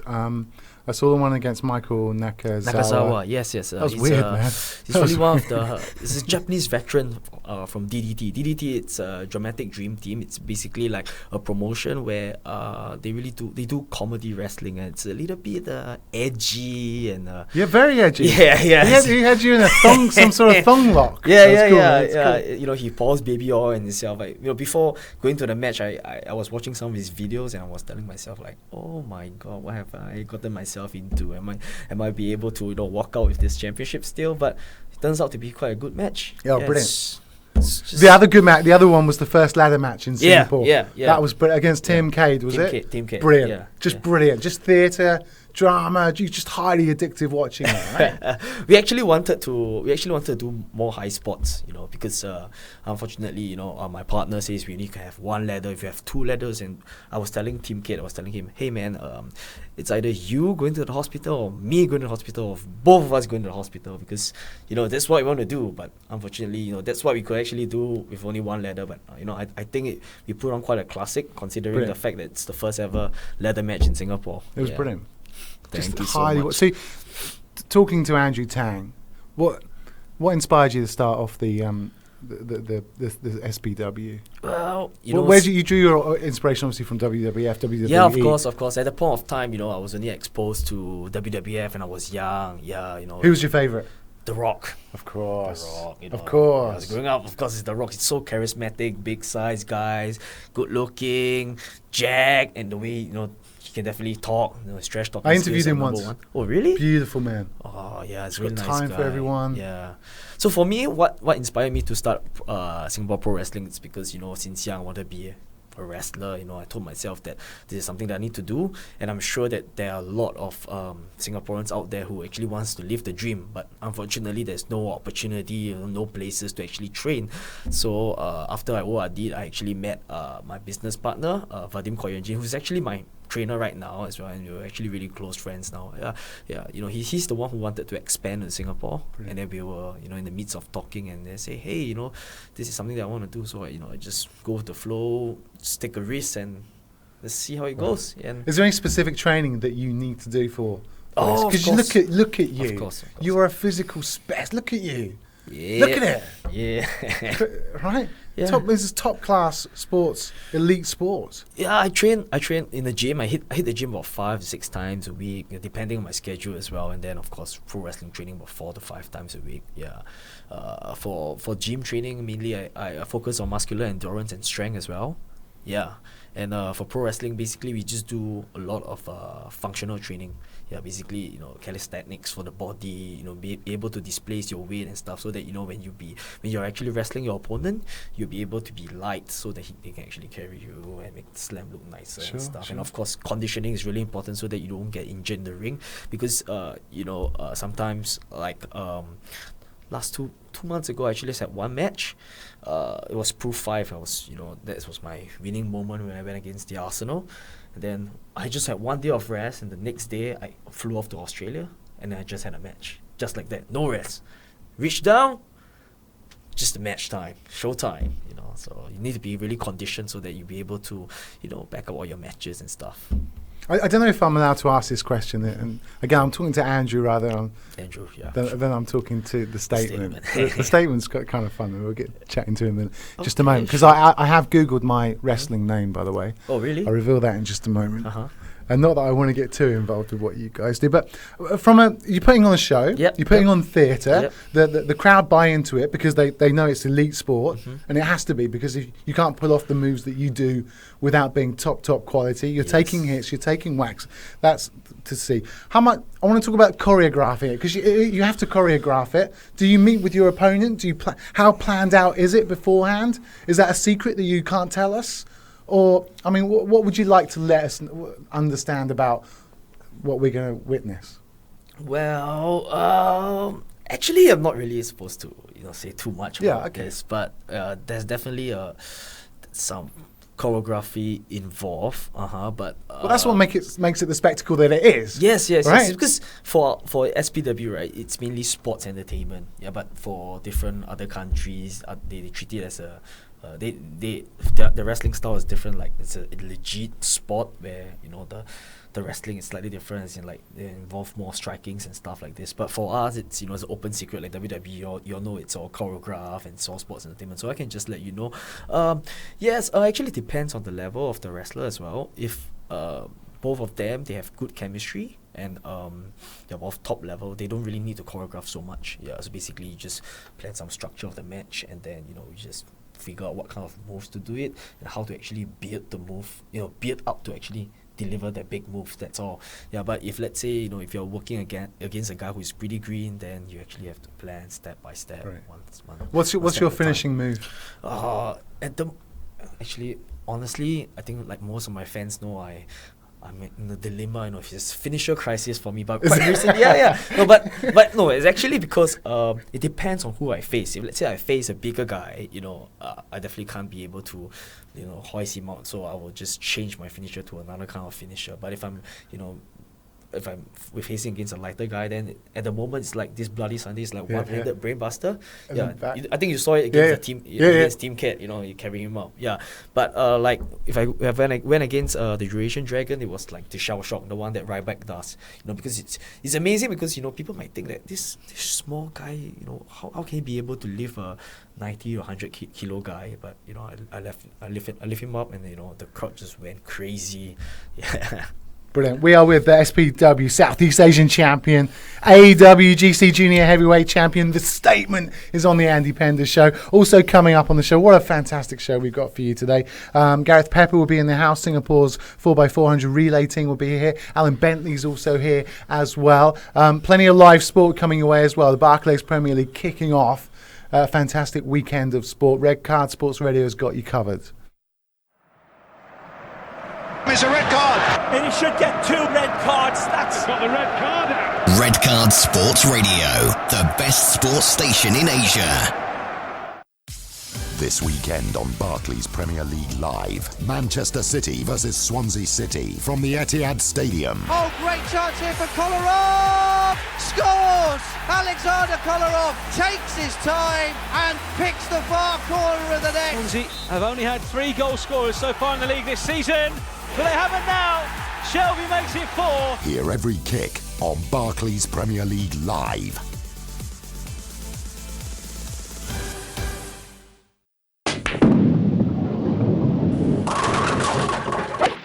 Enter a new generation of sports.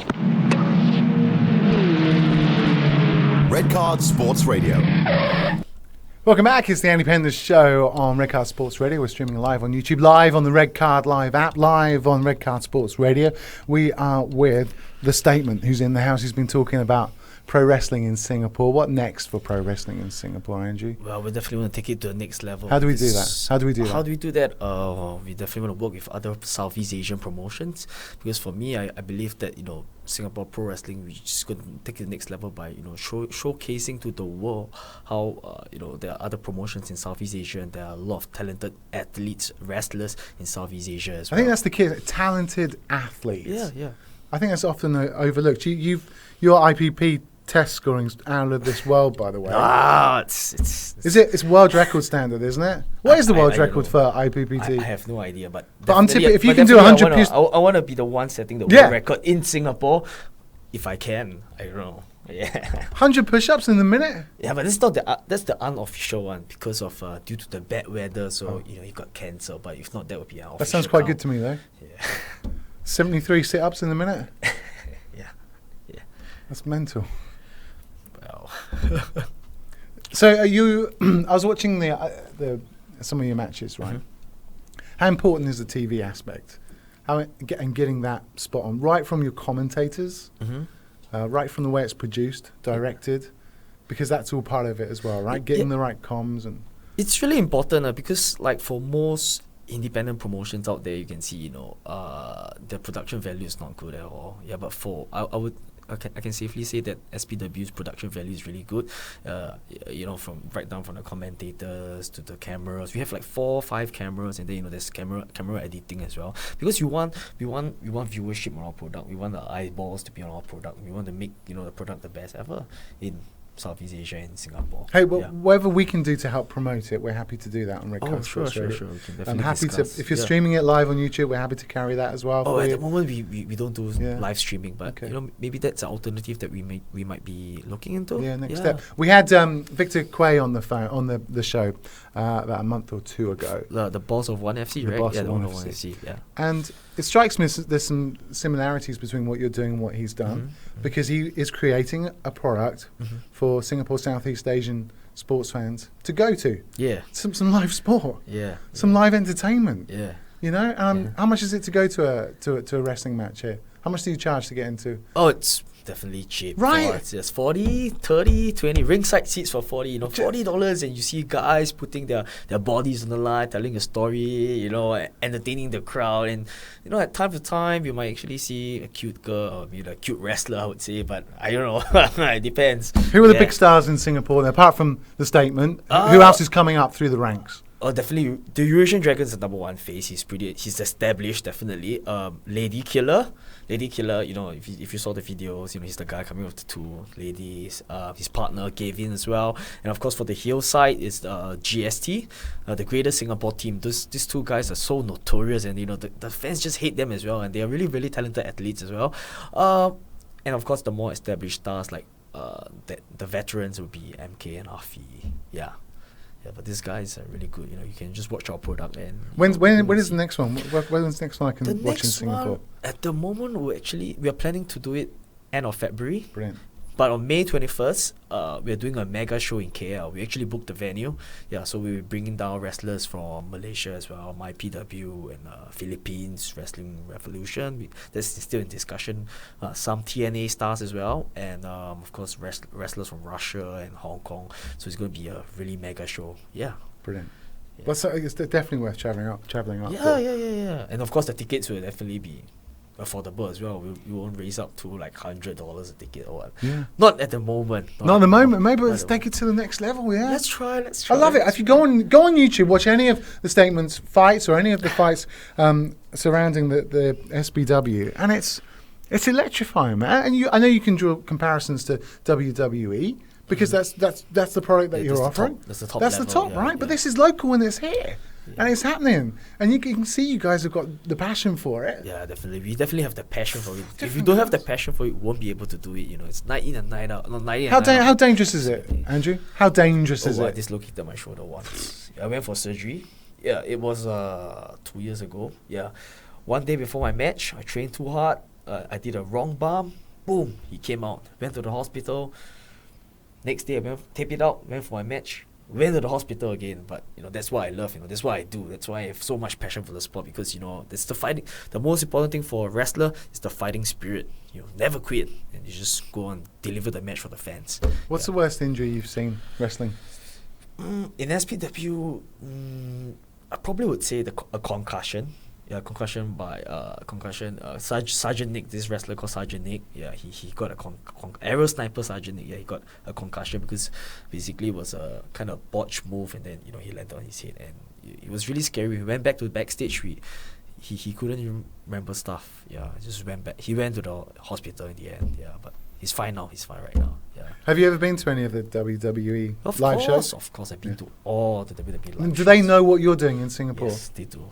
Is it something they can sanction or something that they can get involved with? Or I'm not so sure about the policies in WWE. Yeah, but they do know that there's a local wrestling promotion, I guess. Yeah, and I think I'm not sure whether they're supportive of us, but we just still do our thing. Well, they should be.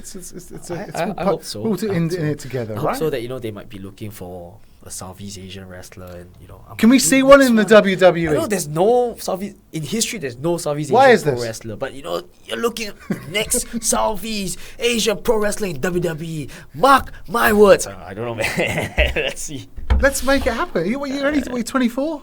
No, I'm not 24. That's what it says in your bio. 26, right? I'm 26. Yeah.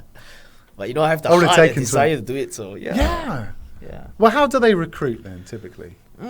Well, there's a few ways. There's this reality show called Tough Enough, which I took part this year. No, what happened? Yeah. I would say I went to an advanced round. Yeah, I can't really divulge. Oh, has it not been aired yet? Oh, it's no. There's this promo. So basically, you just have to film a promo of yourself for a minute, and if they like you, they'll call you. I mean, they'll send you an email and stuff for round 2. Yeah, I would say that. Yeah, I went to. Somewhat went to round 2. Yeah, but can't really say much about that. Yeah, okay. But so that's why they do know who am I. Yeah, brilliant. Yeah, but it's cool because out of like tens of thousands of submission videos, they pick mine. Like they selected one. Well, that's because you've got character, bro. I don't and know. Believable, and it's like people. Well, are you typically the bad guy or good guy? I'm the bad guy. He's the bad guy. I'm the douchebag. It's just the statement is just interpretation of this narcissistic, cocky, arrogant, who wants to just make a statement in whatever he does in the ring. Whether in or out of the ring, whether in his promos or outside. He just wants to be the best what he does. Yeah. So we went on to mywrestlingname.com during the week because we were thinking, well, what would be our wrestling name? So Nick, you had Nicholas Lim had the best one. What was yours? Oh, I can't remember. What was it? It's like Lily White or something. Miss yeah. Lily White or something. What was Pratap's? Pratap, what was yours? No, he's just come up with his own. He's calling himself Berbatov. Like Berbatov. So I assume it's going to be some kind of football gimmick. Mine was a bit weird. Mine was the Human Probe. Human Probe? I don't know why. It's like dear. So what could I do? I'm Andy Penders. What could I do? I need a finishing move. I need some sort of character. I'll be more friendly though, I think.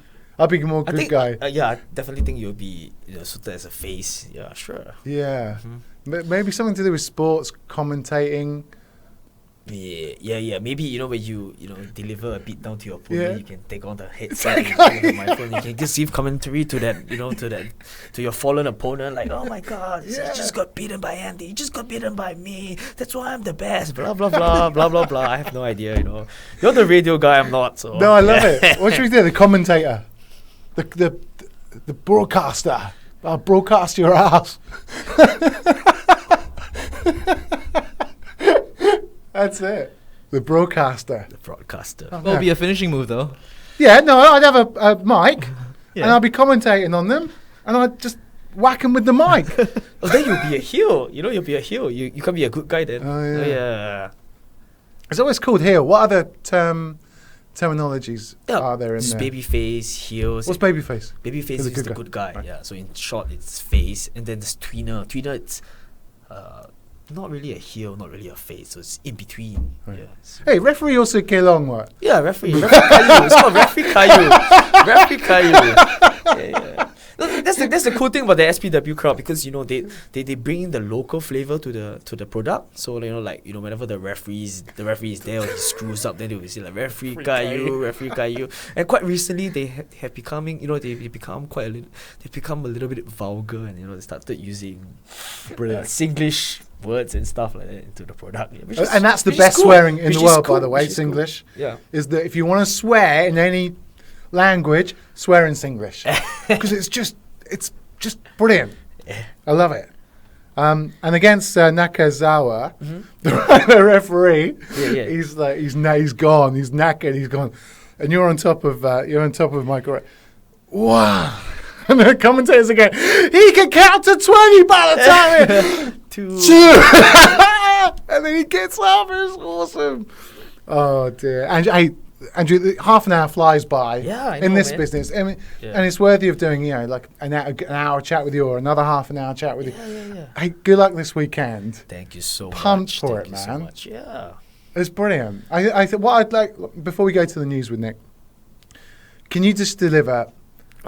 Just deliver, please, because you're taking. Who is it? You're taking on Jason Lee, right? Yeah. As the statement, just tell him what you're going to do to his ass this weekend.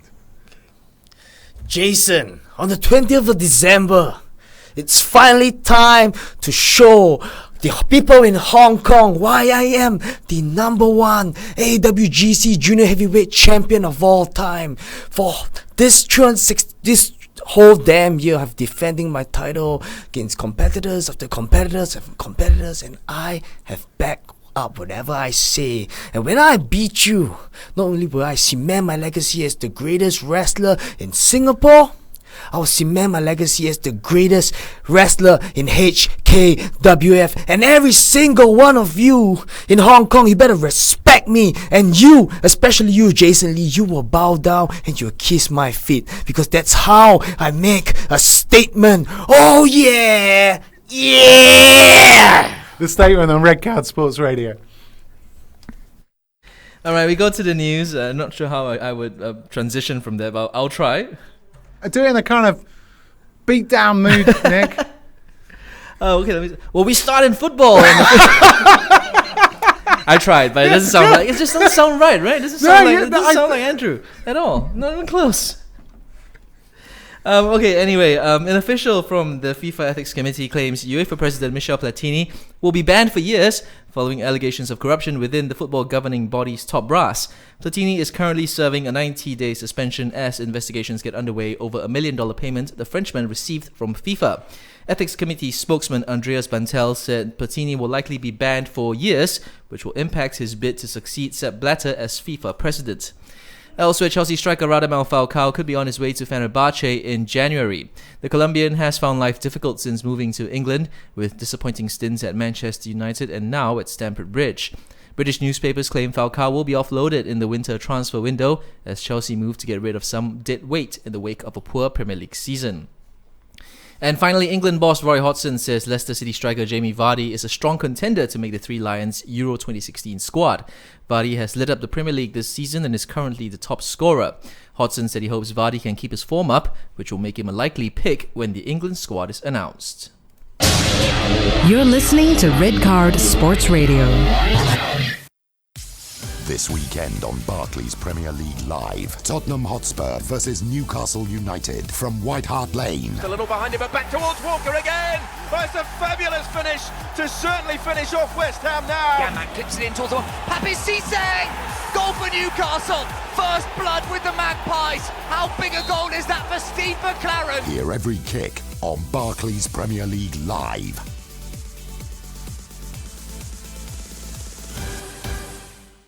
As Penders gets his shit on. Hi everyone, it's Lunchtime 60 at Sports News in 60 seconds. A big night in the Champions League. Manchester United had Wayne Rooney to thank for his header to beat CSKA Moscow. Real Madrid and Manchester City are both through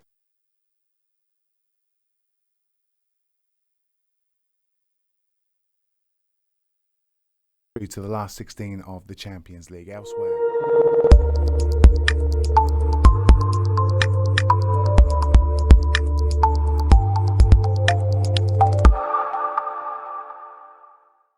It's 3:30 in the morning, and former legendary sportscaster Andy Penders is on Red Card Sports Radio's Lunchtime 60 duties. As you can see, it's very quiet this morning.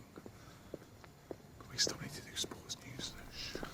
Penders literally has all morning to prepare 60 seconds of script, but is leaving nothing to chance. It's a big day for the chubby frontman as he looks to implement a revolutionary new way of writing sports news. We're making a few changes today. From my time at ESPN Star Sports, I learned a number of things. I want our sports headlines now to be simple, hard-hitting, intuitive, and telling. Now, I know that's a lot of things to remember, so I just like to call them shit headlines. Penders hopes that his simple, hard-hitting, intuitive, and telling or shit headlines will take Red Card Sports Radio to the next level, and he only has hours to get his message across to new intern Joel. It's the Joel Star! Hi, Jolly Joel! Hey man, but it's been 4 weeks. Yeah. My name is Pratap. Whatever. What's your sports news for this morning, please, bro? Okay, so Manchester United beat CSKA Moscow 1-0 last night. Headline? Okay, I spent all morning thinking about this, and my headline is, wait for it, Manchester United beat CSKA Moscow 1-0 last night. How is that enough? I spent the whole morning thinking of this.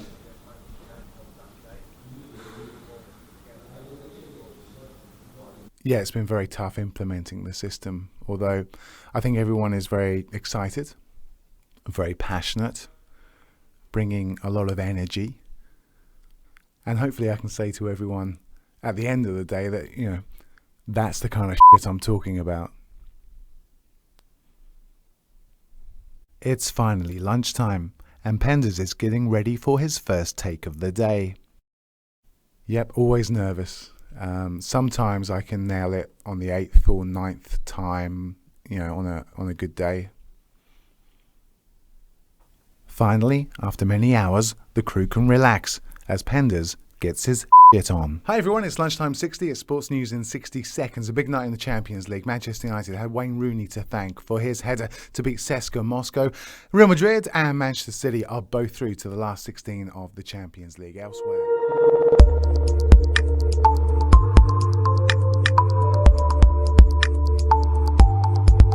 Saturday night with Andy Penders on Red Card Sports Radio. This weekend on Barclays Premier League Live, Manchester City versus Swansea City from the Etihad Stadium. Oh, great chance here for Kolarov! Scores! Alexander Kolarov takes his time and picks the far corner of the net. Swansea have only had 3 goal scorers so far in the league this season, but they have it now. Shelby makes it 4. Hear every kick on Barclays Premier League Live.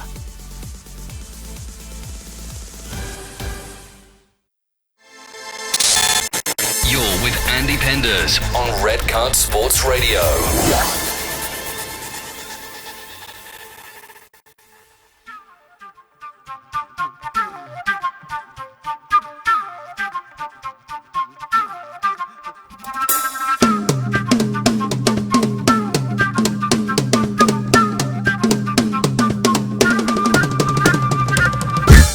Welcome back everyone, it's the Andy Penders Show on Red Card Live, wherever you're watching. What a show we've had for you today. It's PJ Roberts, Jim Roberts on the show talking about, we've just got a good story, right? The Statement's been on the show. He's told you how he's taking Jason Lee down this weekend. Also on the way, the best horse racing commentator in the business. He's going to give you some tips for a massive Hong Kong international meet that's taking place tomorrow. Gareth Pepper is in the house. Ram Jayaram, star of Kalang Raw, which you can actually watch on YouTube, by the way. Watch it. Is in the studio. He's going to be talking about laughing yoga. Yeah, laughing yoga. Also on the show, Alan Bentley will give us his best tips. In the meantime, we're joined by 3 young men who are very talented. They're part of the 4x400 Singapore men relay team. It is Raymond Lee, Zong Yang and Yong Yang. Hi, guys. Hi. Hi, Andy. Good to see you. Look how happy you guys are on the show. Love it.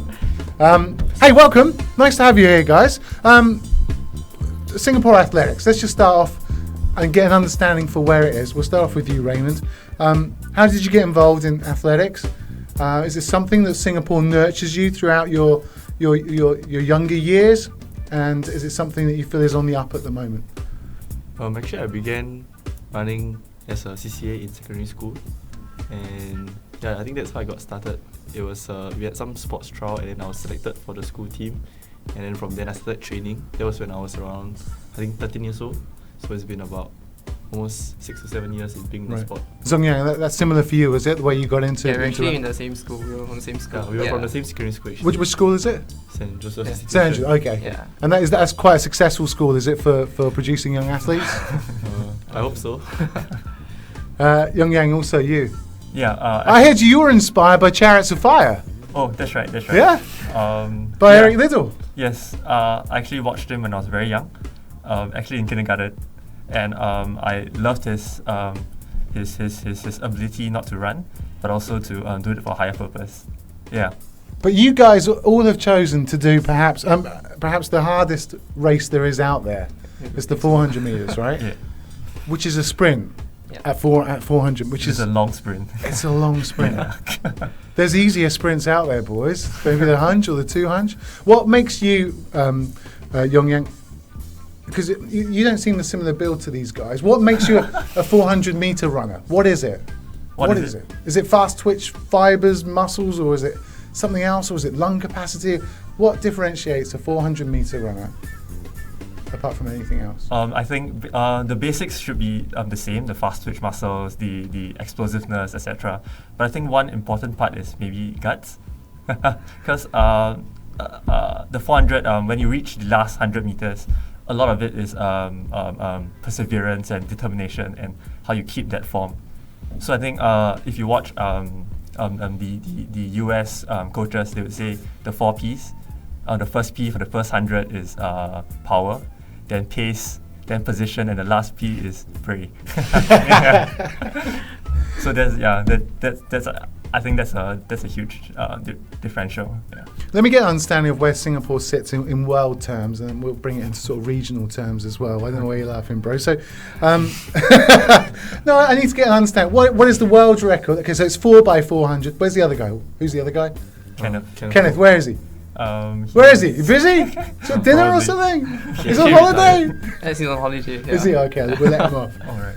Okay, what is the world record for the 4x400? 255. I'm not too sure. I think it's 255. 255. 255, 256. Okay, and what sort of times are you guys running? 3:17, is it? 3:17. Yeah. Okay. Yeah. So who's the fastest out of you guys? Young. I think what sort of time are you posting? 49 flat. Wow. Yeah. And what is the Singapore record? 47 to Okay. 2B. So where are you going to find that extra 1.8 seconds? And can you find it? Yeah, by willpower and hard training. How old are you guys now? 22, 21, 19. Wow. Yeah. And do you see athletics being very much part of your life growing up, Raymond? Is it going to be part of your future growing up? You missed out on you're injured in the build-up to the SEA Games. You're out for 6 months, but you managed to recover in time. That was actually when I was in JC, in J2. Yeah, so basically what happened was that I picked up a back injury training for my national schools campaign. And then after that, I had to take off about a 6-month break to study for my A-levels. So that was around November 2014. And after that, I had to try to pick up in the remaining 5 or 6 months leading up to the SEA Games. Yeah. Have you all done NS? Have you done it all? Yeah. I'm actually doing it now. Are you? Yeah. So how is that impacting your training? I haven't been training since the end of SEA Games, because after SEA Games I actually enlisted, and since then I haven't been able to find the time or energy to actually get back into my training regime. Okay. So what does Singapore Athletics say about that? Are they missing out on potential? Do they encourage? They actually put in quite a few schemes to help you. Like, for example, they help you get maybe more admin or clerical work while you're in the army, so that you can actually have time off to train. And there's actually like a sports association within the SCF itself called SAFSA, where they actually try to support your sporting aspirations. Yeah, but for me, I decided to actually just take a break from training these 2 years and focus more on the different qualities and character building stuff that I can gain out of national service. Yeah, for sure. I mean, there's no doubting that it offers that, but it does obviously affect your ability to run fast for Singapore as well, right? If you're not training. You train Zong Yang with the Wings Athletic Club? Yeah, that's right. How did you get involved with that? My coach was part of the club, so I joined. Yeah. And how often would you meet? How often would you train? About six times a week.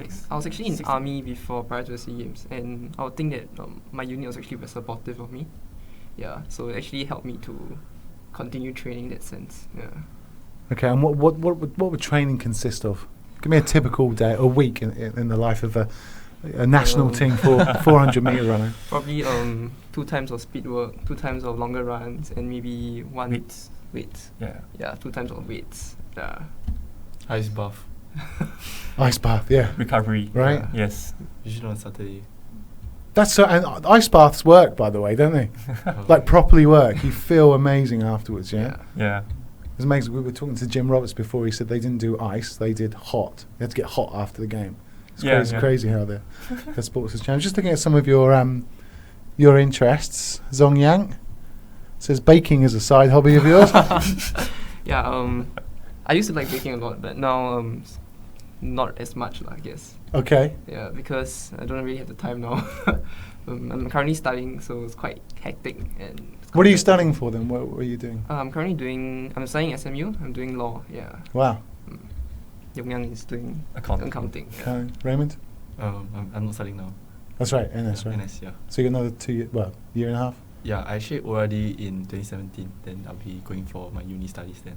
Raymond was the top scorer in elite. Yeah. Literature and A levels. Yeah.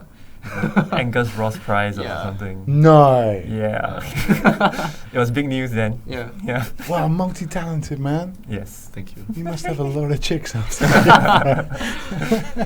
So what next then? What next for you guys? And how often would you get together with the other athletics departments? Like, do you hang out with the 100 meter runners? Do you hang out with the 200 meter, with the longer marathon runners? Do you hang out with these guys? Is it a big team bonding thing, Yong Yang? I think during SEA Games there were a lot of us coming together. This was, I think, how special was that? Oh, it's very special. Yeah. We had 74 athletes this time, so it's a huge difference. There's a lot of us, so many of them.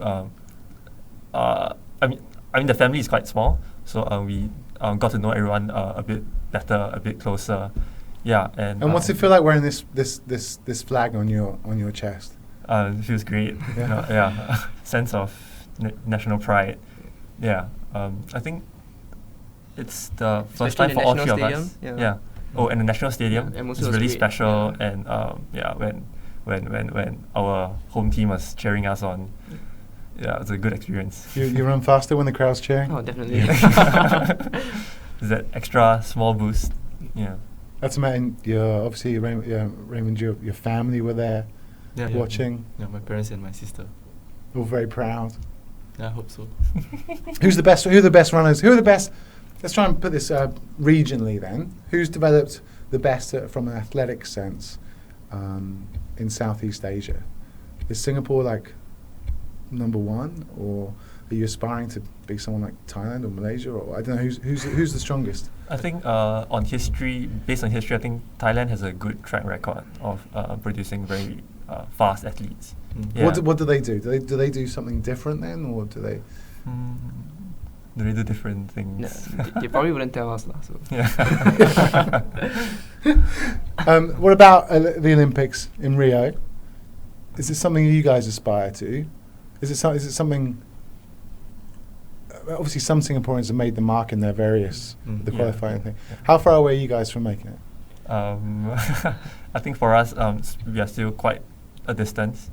So we are currently still looking at progressing, maybe at the regional level first. Yeah. And when's the next meet regionally then? I think for myself and Zong Yang, we have ASEAN Uni Games. Yeah. So it's basically the universities of it's just one level below SEA Games. Then 2017 is the next SEA Games. So that's currently the schedule. Yeah. Yeah, cool. Oh, I'm looking forward. So where's the Uni Games held? Oh, Singapore. Okay. Yeah. National Stadium again? No, I think it's at. We're not too sure yet. Yeah. So yeah. We hope it'll be National Stadium though. It's a fast track here. How will Raymond? How can we ever see? I mean, you seem to be the brightest one here. How can I don't think so. How can we start producing world-class Singapore athletes? I think it's more of like the social undercurrent that Singaporeans are still afraid to make the big leap forward into pursuing sports as like their primary career option, as compared to our regional and maybe international counterparts, where they just have a huge population and more of them, a greater percentage of the population can be actually dedicated towards achieving greater sporting excellence as their main priority. And for us Singaporeans, I think that it's just that we are not ready to make that big leap yet. Yeah. Why is that? It could be just like the standard of living. Everyone's so pressured to, make it financially. They have like other aspirations to look out for, such as their career, family, and all these kind of studies. Also, army, NS. So all these little things that it builds up, and over time, it's like kind of like a barrier that holds us back. That's what I feel. You guys agree? Yeah, I think there's this opportunity cost that many of us consider as Singaporeans. Whether should we, I mean, there will come a time where we have to make a decision. If you're going to go into athletics full time, then there's a lot of sacrifices on the way that you start to have to make. And I think this is a huge part. And also, maybe some part of it is the support or the viewership. Yeah, I mean, like, if you have a lot of support and a lot of audience watching you, you'll be more inclined to make that sacrifice to be a sportsman. Yeah. Okay. Well, I find it fascinating that it needs to be a career choice, right? I mean, the same with football as well. It's lagging a little bit because our parents, they don't think it's a decent career choice. Well, but obviously your parents were very supportive. Yeah. In what you were doing, guys. Yeah. And that means waking up in the morning, taking you to training at 5, 6 in the morning, right? Yeah. Picking you up from training as well. No, for me it's more of like my mum, and she wakes up early to prepare breakfast for me. Yeah. Then I'll just take the public transport. Right. But it's like the little effort she does. Yeah. We're with Raymond Lee, Tong Yang and Young Yang, 4x400 metres Singapore team. They're at the Andy Penders Show. Still to come on the show, we're going to talk to Gareth Pepper, who's a superb horse racing commentator. Also on the way is Ram Jayaram. Also on the way, big tips there. Alan Bentley will give us his best tips as the Premier League draws ever closer. And of course, we got you covered on Red Card Sports Radio. It's a red card. And he should get 2 red cards. That's got the red card. Red Card Sports Radio, the best sports station in Asia. This weekend on Barclays Premier League Live, Leicester City versus Chelsea from the King Power Stadium. Now here's a chance for Vardy. He's done it. Jamie Vardy makes history. He's buried the ball into the net as he has been doing all season. Inside the box, chance for Costa. Must be. It is. The drought comes to an end. Hear every kick on Barclays Premier League Live.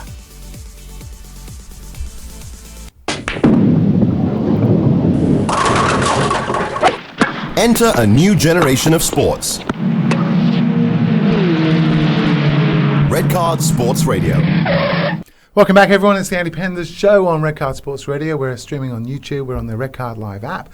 We're also on Red Card Sports Radio and StarHub Channel 225. No excuse for not listening to us. We're with the 4x400 men's relay team of Singapore, Raymond Lee, Tsiong Yang and Yong Lang. Why do you guys laugh when I say that? Do you kind of feel proud that, or what, am I saying it wrong or what? No. Yeah, they're good? Tsiong Yang. Yeah, people mix us up, yeah. Oh, Yong Yang and Tsiong Yang. Yeah, I like it. Hey, you guys love athletics, right? Yeah. You love running, right? Yep. Just love it, live it, right? Yeah, it's a lifestyle. Lifestyle, yeah. It's who you are. So Yep. look at you wearing the shirts with Singapore flags with pride. But how well do you know athletics? That's my question as we enter an athletics quiz. Oh no. So the idea here is we'll see how many points you can all get, but we need you to have a very unique buzzer sound. So I know who to go to when someone's got the answer. All right. Okay? So Yong Yang, what's your buzzer noise? Boom. Boom. Yeah. Actually, we should record it, Nick, and then give them buzzers. Right, so boom. Yeah. Tsiong Yang, what's yours? Z. Z. Yeah. Okay. Boom. Z. And Raymond? Ding. Do you want to say it a bit louder? A bit soft. Ding. Right, this is a noise to make me go, yes, Raymond, all right? Okay, there. Ding. Right, in sequence. Actually, you can make a nice little song. If I point at you, do your buzzer noise. Ready? Ding. Z. Boom. Ding. Z. Boom. Ding. Z. Ding, ding, ding, ding, ding. Oh, because that, you don't get that on any TV shows, do you? I like the boom, ding, boom. Anyway, sorry, right? I digress. Right. Who out of all of you guys knows their athletics the best? If you know the answer, please buzz in with your buzzer noise. How many gold medals did Singapore win in this year's SEA Games? Ding. Yes, Raymond. 81. Incorrect. Open it up to the final two, the second two. Boom. Yes. 88. Incorrect. Final, you have a stab in the dark here. Zhong Yang? 74? No, it was 84. Unlucky. 84. Love it, though. Here we go. Second question. Wong Yu Tong set the men's high bar record on the 14th of December 1995 during the SEA Games. How high did he jump?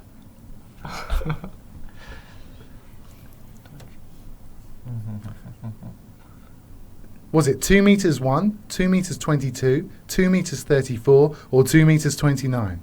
Ding. Yes, Raymond. 2 meters 1. Incorrect. Z. 2 meters 29. Zhong Yang, incorrect. Yong Yang? 230. What was that?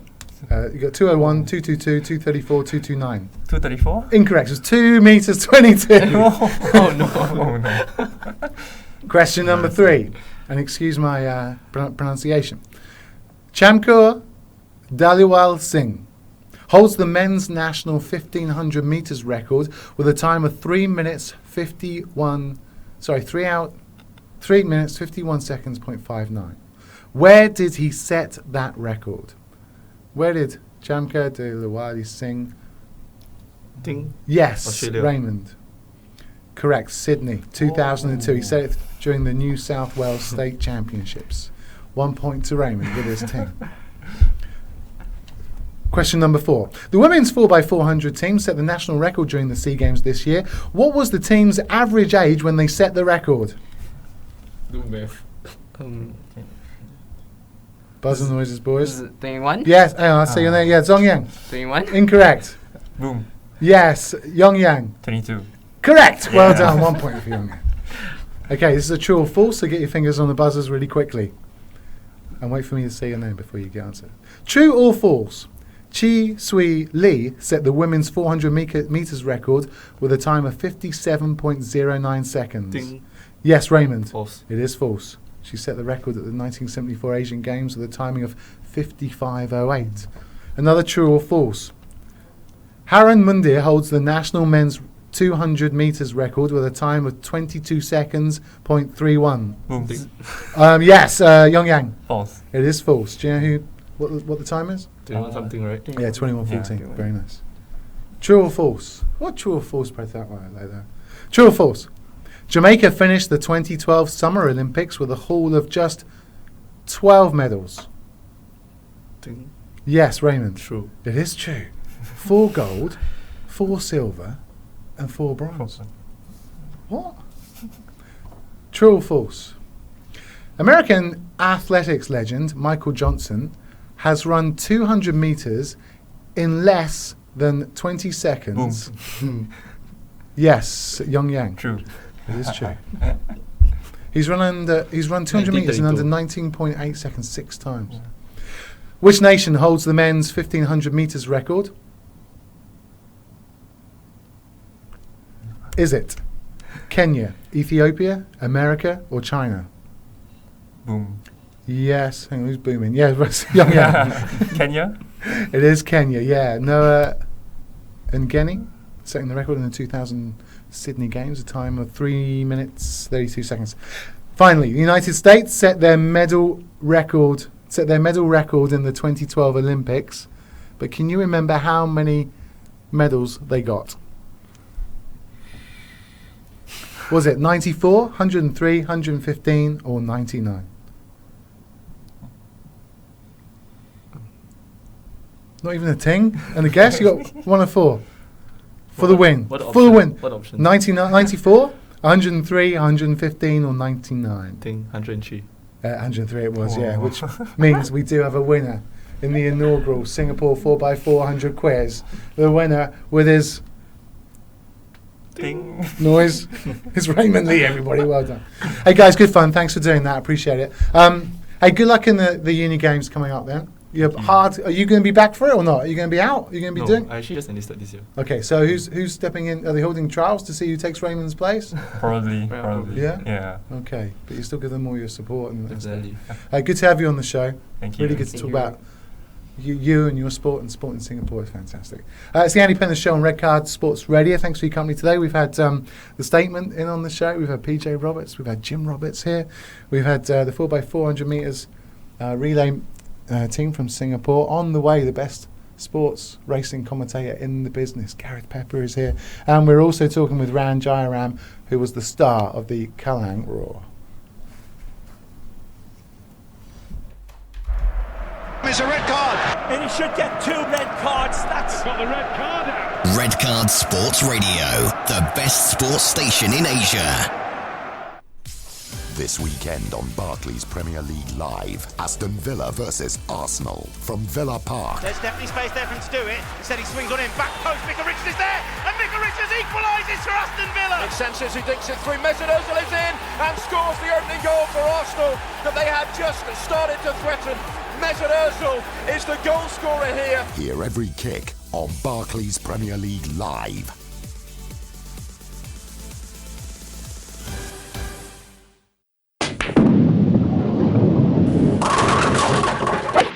Enter a new generation of sports. Red Card Sports Radio. This weekend on Barclays Premier League Live, Bournemouth versus Manchester United from the Vitality Stadium. Is there going to be more late drama? Oh, there is! It's 3-3! Incredible! Junior Stanislas with his second goal of the game. Delivery from out wide. It's a decent one. Schweinsteiger heads it into the net, and Manchester United are level. Hear every kick on Barclays Premier League Live. You could call it dope. Listen to the funk, make them jump cause they're feeling the best sports show in the region. Even the guests are the best, so yes, tune in. Got the speakers booming, make the whole room sing. If your passion is for football, then Andy is your man. If your passion is for football, then tune in right now. The Andy Penders Show. Yeah. Every Saturday and Sunday, 6 p.m. to 9 p.m. Hong Kong time. Yeah, it's about to kick off.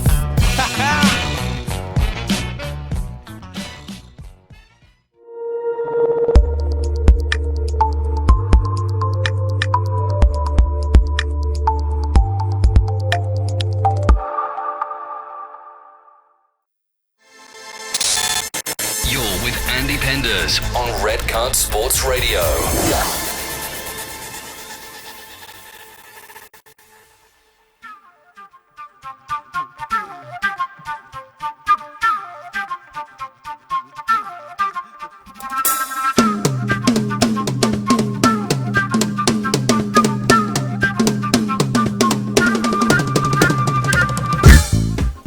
Yeah, welcome back everyone. It's the Andy Penders Show on Red Card Live. Thanks for your company tonight. We're streaming live on YouTube, live on the Red Card Live app. We're also live on Red Card Sports Radio, plus live on Star Hub channel 225. Thanks for your company tonight. It's been awesome, isn't it? PJ Roberts, Jim Roberts in the house. The Singapore 4x400 men's relay team. How funny was that quiz? Also, the Statement has been in here as well. Doesn't get any better, or perhaps it does. A little bit later on at 8:30, Ram Jairam is in the studio. He's talking about laughing yoga. Yeah, I know, right? But in the meantime, the best racing commentator in the business is Gareth Pepper. Hi, Gareth. Good build up, that. Yeah, fantastic. Your check's in the post. Thanks, bro. You're working with the Singapore Turf Club? Yeah, I am. Yes. And enjoying it? Oh, loving it. I've been here just over a year and it's fantastic. It's good to be in Singapore. Oh, it's a different club. I've been here 16 years. Bro. Is it? Yeah, I heard that, yeah. Yeah. They still allow you here?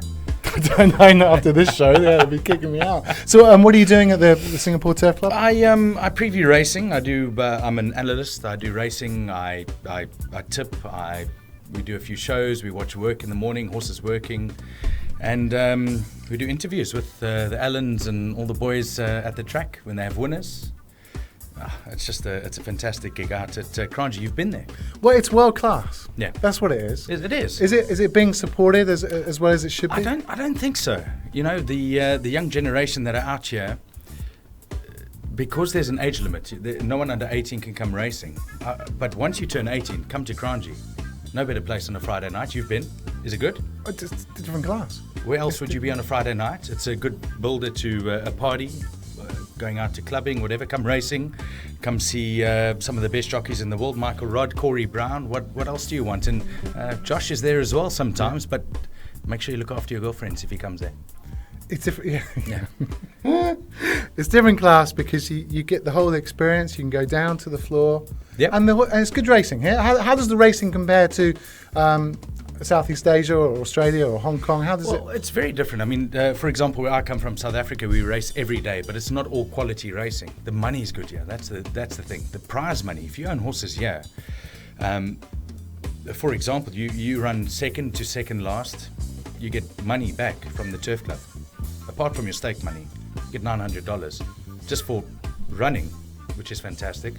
The experience, the parade ring, you mix with world-class trainers, jockeys, horse flesh. The money's really good though. I mean, if you own horses here, it's pretty hard not to make a profit. Yeah. Well, I mean, I've owned a couple of horses here. You have, yeah? Yeah. Premier Racing or? It wasn't, no, but it was with the Barchikers. Oh, Shane, yeah. He had a few winners last night. Yeah, Shane. I know. Blue Swede. Okay. Good horse. Follow that next year. He had a bad year last year, but this year he's done all right. Oh, he's done fantastic. Stretch. But But mine had to get fed to the tigers, man. Where, at the zoo? Yeah. They look a bit skinny. No, he did because he broke his hip. Anyway, it's really sad. Really sad. Yeah, unfortunately. Hey, horse is very much part. I mean, a horse to me, and I'm sure to a lot of people in a big city like this. Yeah. It's a different animal, and I mean that with all the respect. I mean, you were very much involved with horses growing up in South Africa. You had your father, Brett, owned and trained horses as well. Your mum, Barbara. How do you know all of this? But it's all on. I've done some on the research. internet. Yeah, I don't know. Listen, I grew up. I wanted to be a jockey. As you can tell, the size went against me. When I turned 13 and I weighed 60 kilos, I knew I had no chance of being a jockey. Probably an elephant jockey would have done okay. But I've grown up in it. It's been my life for my life. That's it, basically. And your dream is to ultimately train horses? No, I've trained horses. I'm broadcasting, and the way I looked at it is, when you train horses, you've got to buy them, you've got to find them, you've got to find owners. But if you're a presenter like I am, you get to deal with the best horses all the time, and that's what I want to do. I want to deal with class. So, wow. I'm really interested in the intricacies of bloodstock. Okay.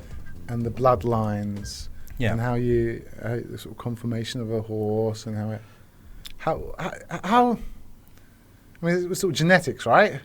It's not all genetics. Okay. I mean, Usain Bolt and Serena Williams could have a child, and it could be the slowest, worst tennis player you've ever met. But when you typically try and make a really good You want the fastest father who did the best out of the mother that was phenomenal, and coupled with that, you want the best looking horse that's got, they've got to look like movie stars, and horses do look like movie stars, but they're slow. It's a lottery. It's an absolute lottery. There's no rules. In horse racing, there are no rules. But if you've got a good pedigree, a good father who was a champion, a good mother, it sort of boosts your prices. So if you are into breeding horses, that's where they make their money. Good mothers, good fathers, good-looking horses. A good-looking horse is like a Ferrari. You can't miss it.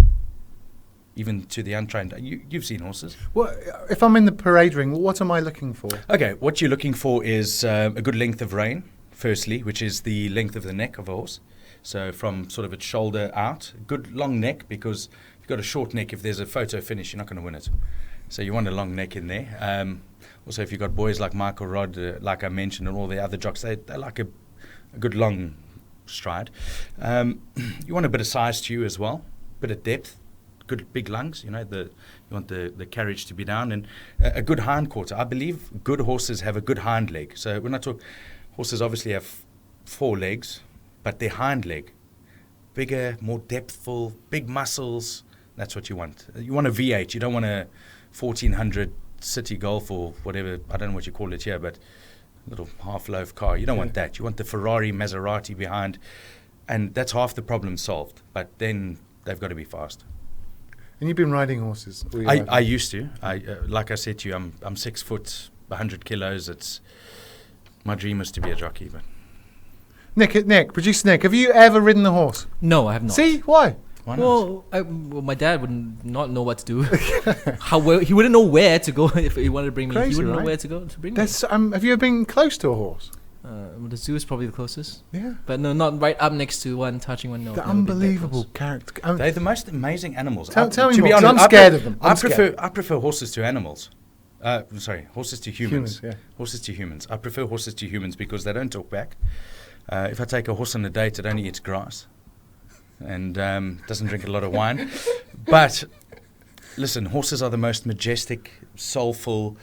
You know, if you have a bad day, a good day, you can go to a horse, give it a hug, you'll feel fantastic.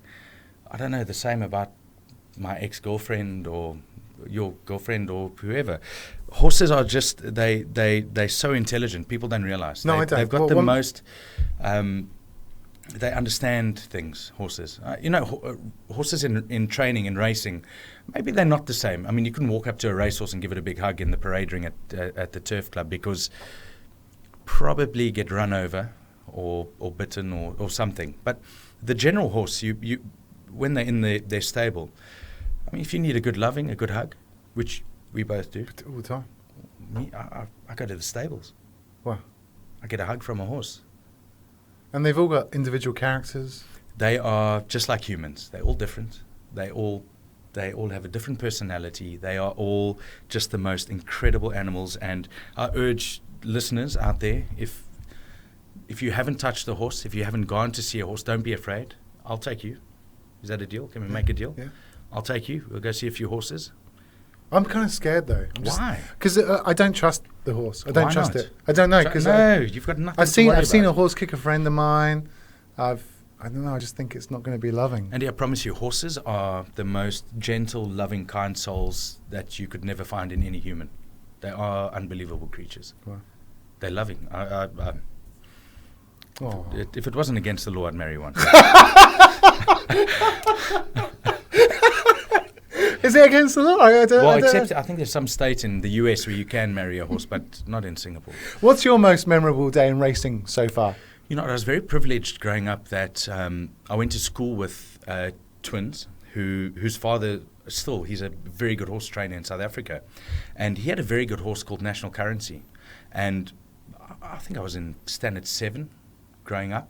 I used to ride this horse. He was a champion. He won Group 1s, which Group 1 is the pinnacle in horse racing. And I used to ride him. And my most memorable day was horses in South Africa transported to the different provinces go on a truck. It's all around the world. We go on trucks, and not in Singapore, obviously, because it's all in-house, but everywhere else in the world. And, I had to go beg the parents and say, listen, this horse is running in Cape Town. I lived in Johannesburg at the time. Can I sleep outside his stable? Because my boss at the time asked me to. And they said, well, you've got exams. I said, don't worry about the exams. I'll pass. I'm clever. I know what to do. I need to sleep outside his stable. I need to get in the float with him. I need to go to Cape Town. He needs to run in a race. And we need to come back to Joburg. And this will all take 14 days. I promise I'll catch up all my homework. I'll do whatever it takes. And they let me. And we went down to Cape Town. The horse ran third, unfortunately. But it's a risk you take. But just the whole dealing with champion racehorses, for any of those people involved with racing, they'll tell you, a champion. There's no denying a champion. It's amazing. It's like watching Usain Bolt every time he runs. Good horses. It's hard to miss. Brilliant. So working at Teletrack presenter, isn't it? Yeah, in South Africa, yeah. That was okay. Yeah, that was in South Africa. I was a Teletrack presenter, yeah. Okay. How'd you get involved with that then? You know what happened? I used to train horses. Yeah. And one day I was driving to the course in South Africa, and they phoned me before this, a year before that, I'd been begging them to give me a chance to present. So I'm driving down to the course, and they phone me and they say, listen, our presenter can't make it. I don't want to mention names because he still works there. He probably had a big night before, couldn't make it down to where we were going. It was 5 hours away from where we all lived, and they gave me a mic. Got a mic, did interviews on the day, and a few assessments. And slowly but surely it started progressing from there. I got a few shifts here, I got a few shifts there. And like I said to you, instead of dealing with 100 horses that maybe one could be good, I started dealing with good horses. So it was just, as you know, luck of the draw, right time, right place, just got lucky. Yeah. No, I think that's how it works. It is. You know it is. It's all about the luck of the draw. Yeah.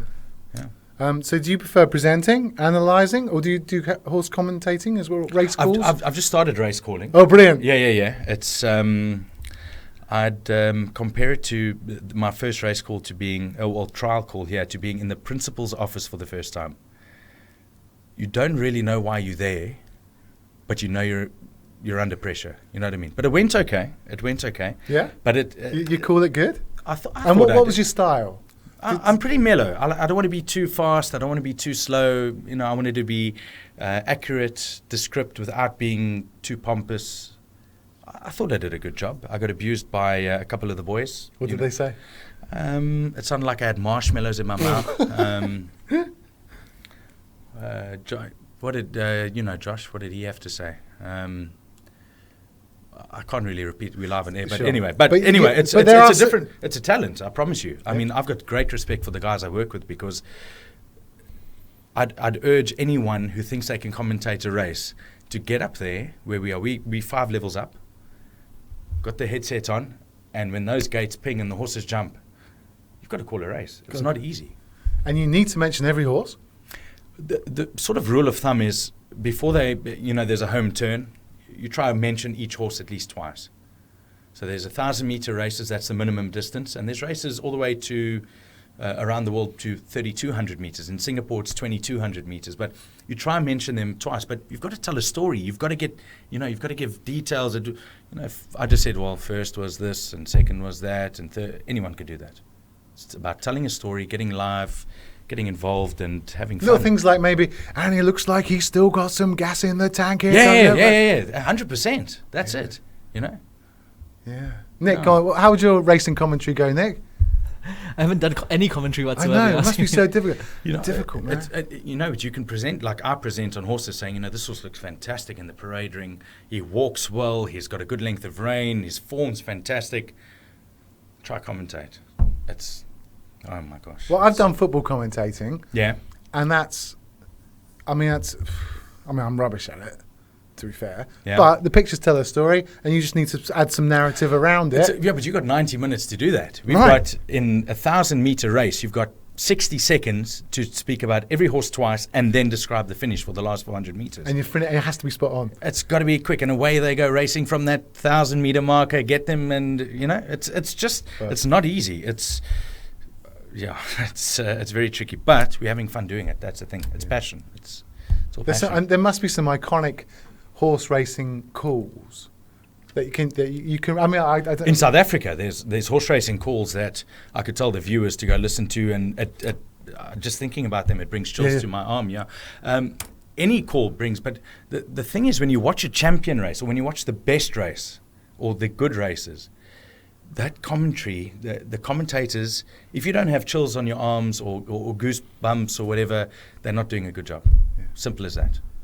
Brilliant. We're with Gareth Pepper, one of horse racing presenter at the Singapore Turf Club. We'll be taking a look forward to the Hong Kong races this weekend. Gareth, looking forward to that. Also on the show, as we enter the last 45 minutes. I know, it's gone quick, right? 3 hours just goes like, it's gone quick. It has. The level of guest on today's show, Nick, is different class. Ranjay Ryan is also on the show. He's talking laughing yoga. I can't wait. Already on the show, we've had the statement at the Singapore relay team. PJ Robertson, his dad have been on.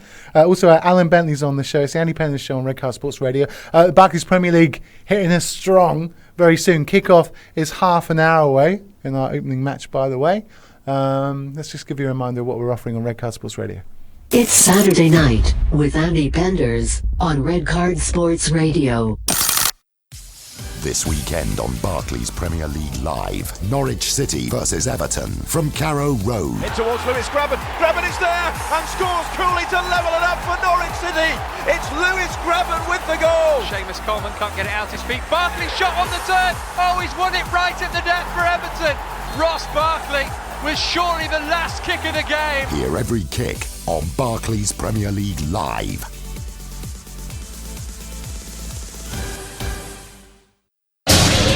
You're listening to Red Card Sports Radio. Welcome back to the Andy Penders Show on Red Card Sports Radio. We're with Gareth Pepper, horse racing presenter at the Singapore Turf Club, who I think is roundly getting abused by a number of your friends watching. You know I it? don't have friends yet. No? No. You're a mate, but it happens, you know. I'm not a horse, bro. That's my problem. Big day, big weekend of international horse racing. Is it fair to say the Hong Kong International Races is the, how can I say it, the greatest show on earth? That's how they're billing it, bro. They've done a good job. Yeah. I'll tell you, Wednesday night they had the Hong Kong International Jockeys Challenge, who was won by South African jockey Gavin Larena. Big round of applause for him. Guy went, I went to the Jockeys Academy with him. Anyway, they build it up in such a fashion that if you sort of on the fence with horse racing, I'd suggest going there for this week. You'll be sold. They do a fantastic job. It's a good job. I mean, there's other festivals like Melbourne Cup, which we've just had in Victoria. Cheltenham. The Dubai World Cup, Cheltenham, which is coming up. The Dubai World Cup at the end of March. The Arc de Triomphe. And the Vodacom Derby in July and the JMB Met in South Africa. Awesome. Oh, there's so much good racing. And it's good racing too. It's good racing, but this is great racing. 4 Group 1s on Sunday? Yeah, fantastic racing, good prize money. Well, how much are we talking for the Hong Kong Mile? The mile is it 23 million? What? Hong Kong dollars? I think it's around there. Somewhere around there.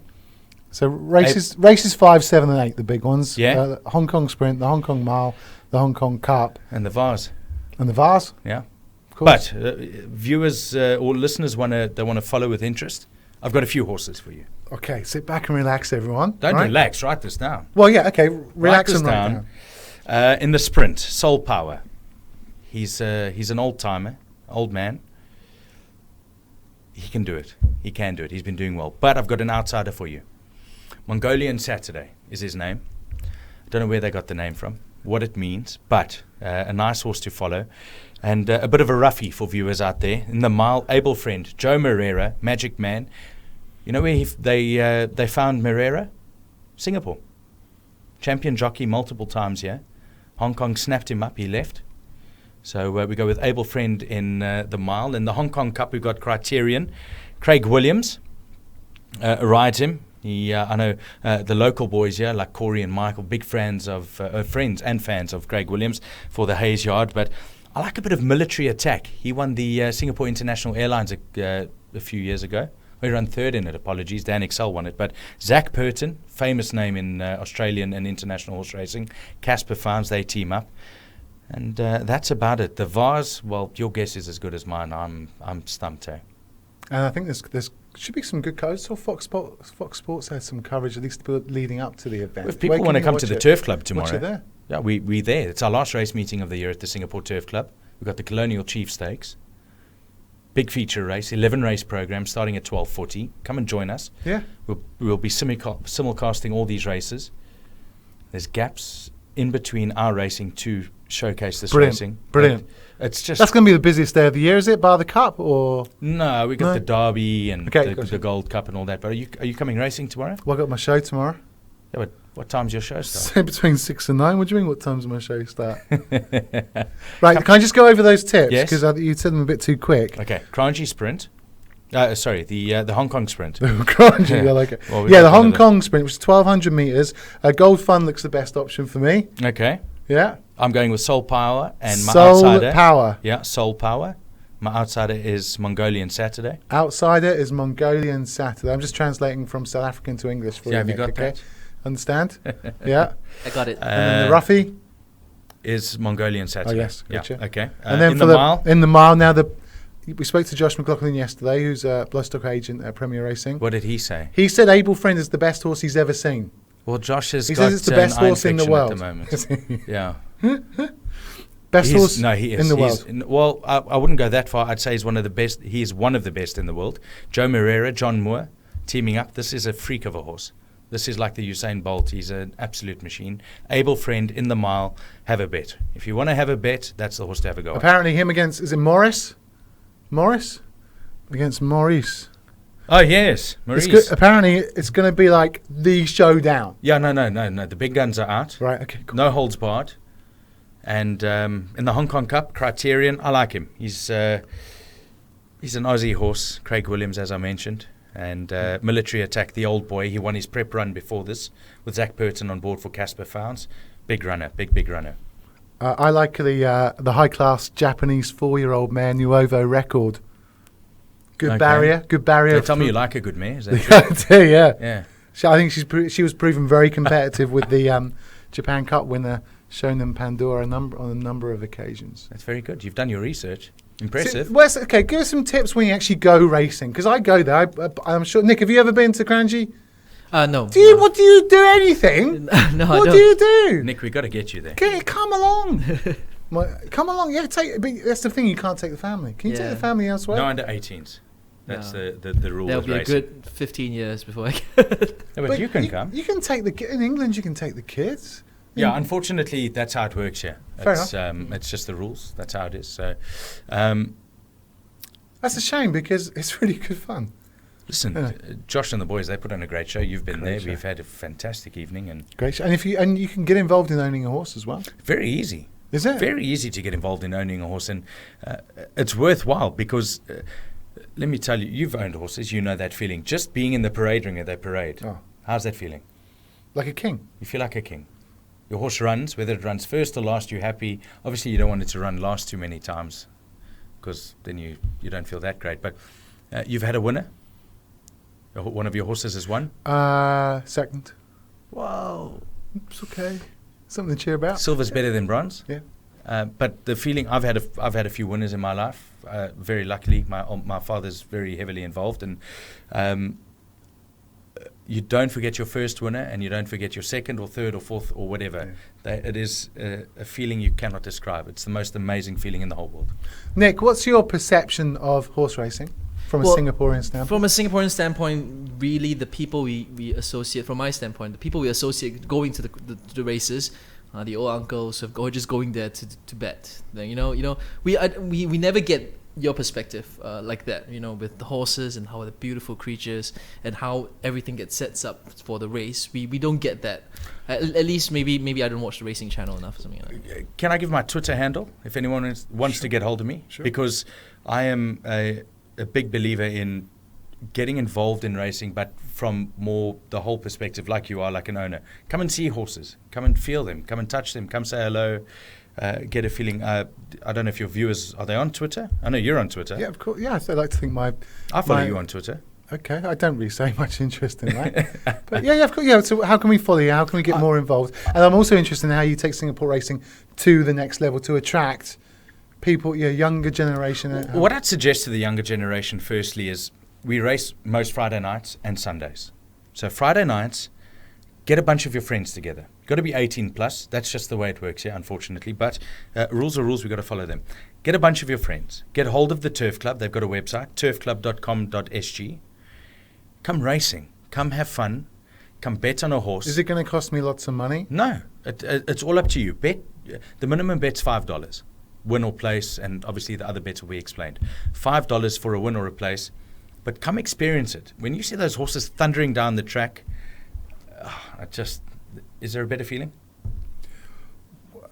Well, I don't see horses as potential girlfriends, but it's thrilling. That's it's thrilling, isn't it? Yeah. If you've had that $5 bet on a horse and it wins, it's incredible. Okay. Get a hold of me on Twitter. My handle is @GazzaDP, so it's @GAZZADP.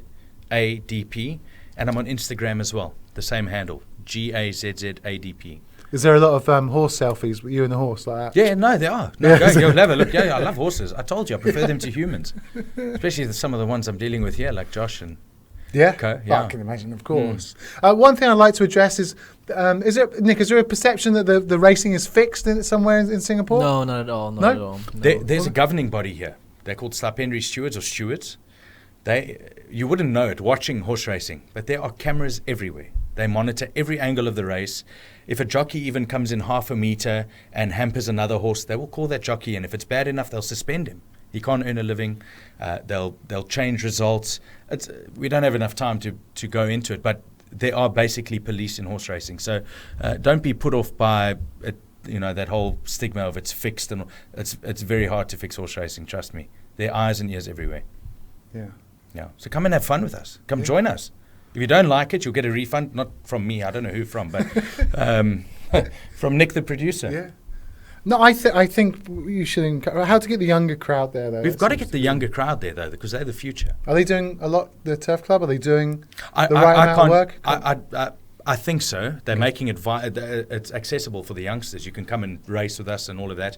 I don't know to what extent they are doing it, but around the world, there's clubs you can join. There's race days for youngsters. There's prizes. There's whatever you want. And what are you doing in the off season? Well, we've got 2 weeks off now. Yeah. So Sunday's our last meeting for the year. I've just been back in South Africa. So I went on safari, saw a few elephants and tigers. Yeah. Best holiday of my life, by the way. Yes. Cape Town and Kruger Park. You got you. Why did you come back? I don't know. Same reason I did. Well, Singapore's a beautiful city for sure. But Nick, have you ever been? You have to go. You have to. It's different class.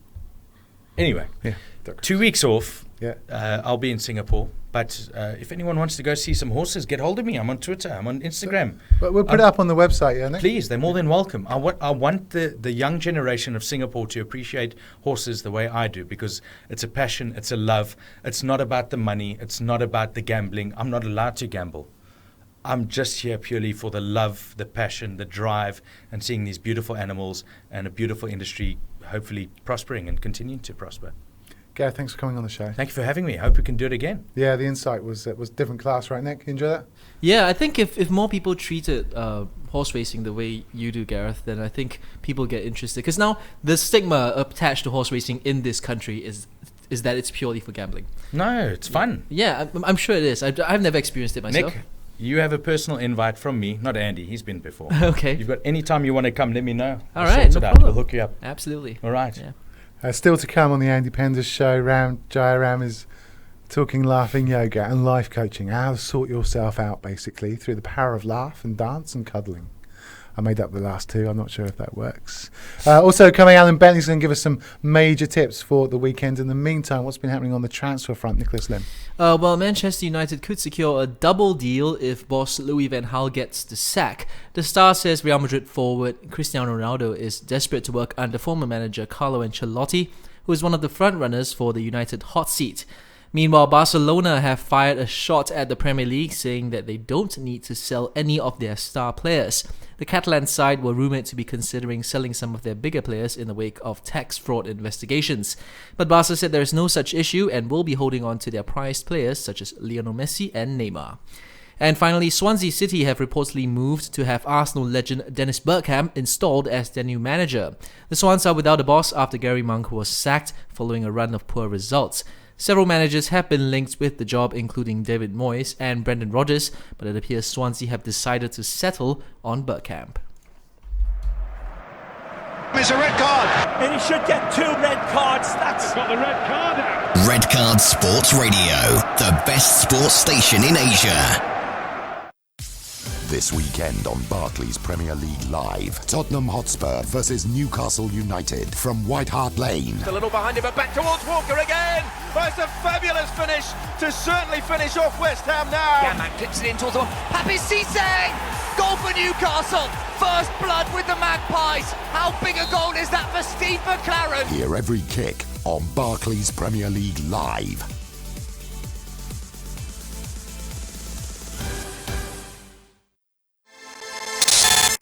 You're with Andy Penders on Red Card Sports Radio.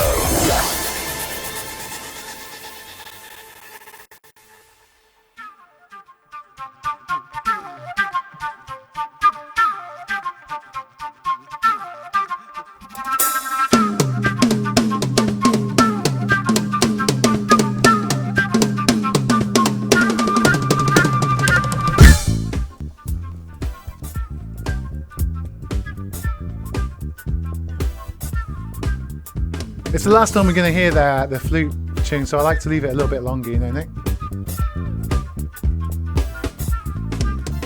Welcome back to the Andy Penders Show. Gareth Pepper, what a interesting fella, eh, Nick? You enjoy that? I did. It was insight into horse racing. I've never heard this side of the sport before. Different class. We've had an insight into Singapore pro wrestling today, an insight into the life of PJ Roberts and surviving testicular cancer, an insight into how to make Singapore football better by applying futsal. We've had the Singapore 4x400 men's relay team on. Can't get any better, can it? Yes, it can, my friends. Ram's in the house. Hi, Ram. Hey, man, what's up? Yeah, good to see you, buddy. Hey. Hey, now we met, interestingly enough, I mean, I'm sure many years ago, but more recently at some MC kind of how to be a better MC. And I then, mean, I haven't learned anything, obviously. Yeah, and then after that, a quick comedy show, the stand-up comedy. Right, just explain your position, what your career is, because I think it's fascinating. Oh, yeah. Currently now I'm actually a trainer and a laughter coach, and I get people to laugh. One of the ways I try to do is to get people to be a little bit more happier at their workspace as well as their personal life. And as a hobby, I'm also a comedian, which is also quite interesting because I also try to get people to laugh. Okay, so with some jokes. You do. I've seen you do it very successfully. So, what sort of problem do I need to have to come and see you? What are you fixing for me? What sort of problem? Just if you just need a laugh and you just need to find a way. I'm working with this bunch of jokers a week. But why would I come? Seriously, why would I come? Why would I come to you? And why would I need to be inspired by you? I think probably because a lot of people sometimes they have a lot of pent up frustration and they don't have an outlet to laugh, and so they need to find a way to laugh through some means. So comedy is one way that you could actually laugh. Or another way is actually just moving your eyebrows up and down and looking at another person and you start laughing. We played. We played last week. Just someone laughing for a minute and a half, right? I think. Just laughing at Chelsea. We were laughing at Chelsea. And even the Chelsea fan was laughing after that. You just laugh. Yeah. It's letting go. I mean, you may have a lot of frustration when it comes to even like sports and all that. Sometimes you find about losing, find a way to reframe. So last time when I was young, people used to disturb me and call me fat. And then the person said, "You're not fat, you're just easy to see." A little bit closer to And he said, "Fat doesn't mean fat. Fat means fun, authentic, and talented." So if you change the meaning, the response automatically changes. So find ways to reframe and think of the positive. Okay. So that's what comedy does. Sometimes you got to look at things on a brighter side. So what is laughing yoga? Okay, laughing yoga is actually not yoga poses, but laughter is actually a means of letting go. The word yoga actually comes from the words yuj, which is actually to unite. And laughter is a means of letting go. So one of the things that we face on a day-to-day basis, we go through this whole emotional turmoil. I'm just going to move your mic. Look, if you're talking to me, you can have your mic there. There you go, right? Yeah. Once you have like a lot of emotional energy pent up inside you, you need to find a way to release it. Okay. Is this something we can do now? Yeah, we can definitely do it now. And you'll notice that you can. So just imagine you have your palms outwards. You can just imagine the stress is now just at your palms. You're going to use your breath to crush it. And release out with a very gentle laughter like this. Yeah. Okay, I felt a bit of a rush then. Yeah. I've heard this is as good as sex, better than sex, better than an orgasm apparently. I'm not too sure. Let's I'm not very familiar on that terrain. I can't remember the last time. Okay. Yeah. That's it. Yeah. No, that's the starting point. But what you can also combine it with a lot of other things. So, like for example, if you can actually have a Tai Chi laughter, where people pass you a lot of stress and unwanted energy, so you breathe in this way like ha ha ha ha, and then you just push it away from you. We can try this together. Let's try and see. Ha ha ha ha. It's really heavy now. You go now, push it away. And have you noticed that your face started becoming a little bit brighter? I feel like I'm sort of kind of rushy. Yeah. It's a kind of instant kind of depression. Yeah. And one of the things that you can actually do regularly is that you can actually find a way to laugh for a minute or 2 or 3 minutes. I work with this lot all the time. Yeah, and you can actually just look at the mirror, just see yourself, and then move your eyebrows up and down, up and down. And as you're laughing, you start realizing there's a lot of things. It may feel awkward initially, but you've got to find a way to love yourself. And once you love yourself, you can love anybody around you. It's also, it helps you cope with any kind of stress or difficult situation in a better way, on a different light. So that's one of the reasons why you laugh as well, and you're able to build better relationships with people. If someone shares with you something on a negative note, you can find a way, another outlet, and that's laughter. Yeah. Nick, I'm going to send you for one of these courses, bro. I think a bit too stressed out at the moment. Let me see your so grab on producer grab it. Grab it. Yeah, your hands. I mean, yeah. And then just release it out one shot. And release out. Yeah, but I can still feel that you're still holding on to the stress. But you're right. I think there is a rush when you're doing this. There is a rush. Yeah. But can you do it when you let go? Yeah. Can you be just totally you and let go? We felt that you were holding something back. Yeah.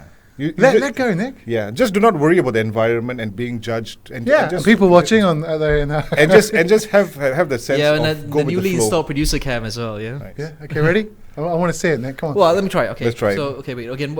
So imagine the stress is now in front of your palm, Mhm. and then you're just looking at the stress, and now you're going to use your breath to crush it. You're going to breathe in like one time with a nice, gentle, forceful breath, like. You're going to hold it there, and you're going to feel that tension, and then at the count of 3, 2, 1, you're going to release out with a burst. It's getting there. It's getting And then if you do it like second time, third time, fourth time, fifth gets time, easier. it gets How long easier would you and do easier. that for? It's like a muscle. You gotta keep on doing it, and you gotta keep on practicing. So it becomes like a second nature. And the moment it becomes like second nature. So I give you an example. 80% of success is when you show up. 85% of success is when you show up on time. 90% of success when you show up on time with a plan. 95% of success when you show up on time with a plan and commit yourself to excellence. But 100% of success is when you show up on time with a plan, commit yourself to excellence, but ready to take action. A lot of time, we have all these plans, but we forget to pull the trigger. We forget to take action and do the things that means a lot to us. Yeah, I think we're quite guilty of that now, right? That's true. Just saying. Yeah. All right. So how can we get in contact with you, Ram? How can we benefit from your positivity and benefit from I have got a website which is called www.ramitup.com. Oh, brilliant. I know it's not a porn site. Okay. Although it would be a great name It's for a great name. Yeah. Yeah. But the word up is actually looking at things on a positive light. But you have an energy about you, Ram. I'm just wondering, which is a positive energy, which, I mean, I'm sure everybody that comes into contact with you, right from producer Nick, intern Pratap, and all the people you met, you give off this energy, which is amazing. Yeah. Yeah, well done. But actually, it's a reflection of you because light attracts light, and True. I think probably it's the similar energy that you're seeing. So I'm generally very well received. And I'm just a mirror. Now, can this be applied to in the sports environment? Definitely, because a lot of times we are faced with a lot of tension on preparation, and sometimes we may have a lot of things that may be in our mind, and in order for us to align our body, mind, and soul, we need to find ways to go with the flow, so that it becomes like second nature. I've got a principle that I follow, and it's like a short poem. It's actually called A to Z. Would you want to hear that? Yeah. Yeah. So it goes something like this. A, avoid negative thoughts, feelings, behaviors, and actions, and affirm positive thoughts, feelings, behaviors, and actions. B, break old habits and believe in yourself. C, choose your friends and path wisely. D, dare to dream. E, enthusiasm is everything, but energy management is equally important. F, family and friends are forever. G, give more than you can receive, but go for greatness. H, happiness will always come from within. I, inspire other people. J, just like Nike, just do it. K, keep on trying. L, love yourself first, you can love anybody around you. M, make it happen. N, no to procrastination. What you're supposed to do tomorrow, you do today. What you're supposed to do today, you do it now. O, opportunities are everywhere. P, perfect practice will make permanent practice the right thing. Q, quitters will never win, and winners will never quit. R, reach your target no matter what. But S, smile. Smile from the heart. T, take chances. You understand other people. V, visualize your dreams and find and always value add to the people around you. W, find ways to get to wherever you want to go. X, do an X-ray vision, do a self-audit and accelerate in your greatest strength. Why? Because we all are God's greatest gift and make the greatest difference. And Z, zero to your target with a zesty life. That's the A to Z in success. That's brilliant. Nice. I enjoyed that. I'm just at 4 of those letters, I think. C, R, A, and P, I think are the ones. Yeah. Hey, that's inspiring, bro. Nice. Oh, it makes you do a real big self-audit, doesn't it? Yeah. Actually, can you go and talk to the Southampton team for me? Because they're in need of some sort of thing at the moment, not performing great. Definitely. I mean, hey, let's talk Kalang Raw. Kalang Raw, yes. When I was doing Football Crazy with PJ, who was here earlier, the director of Kalang Raw is Dingan. Yes. Yeah. On the show, Very proud of what he produced and directed. And you were very much part of Kelang Raw. Yeah, and the first time when I heard the story from Dingan, I was actually sold on the idea because it's actually about Singapore football and the spirit of how the people in the past, they actually got, like people like Dola Kasim, Kwa Kim Song, Raja Gopal with this banana cake, and more important like Ganesan and Uncle Chu Seng Kui. I think a lot of them, they give a lot of their effort, energy, passion to the sport. And I think we just have to bring that back. Who else was starring in that?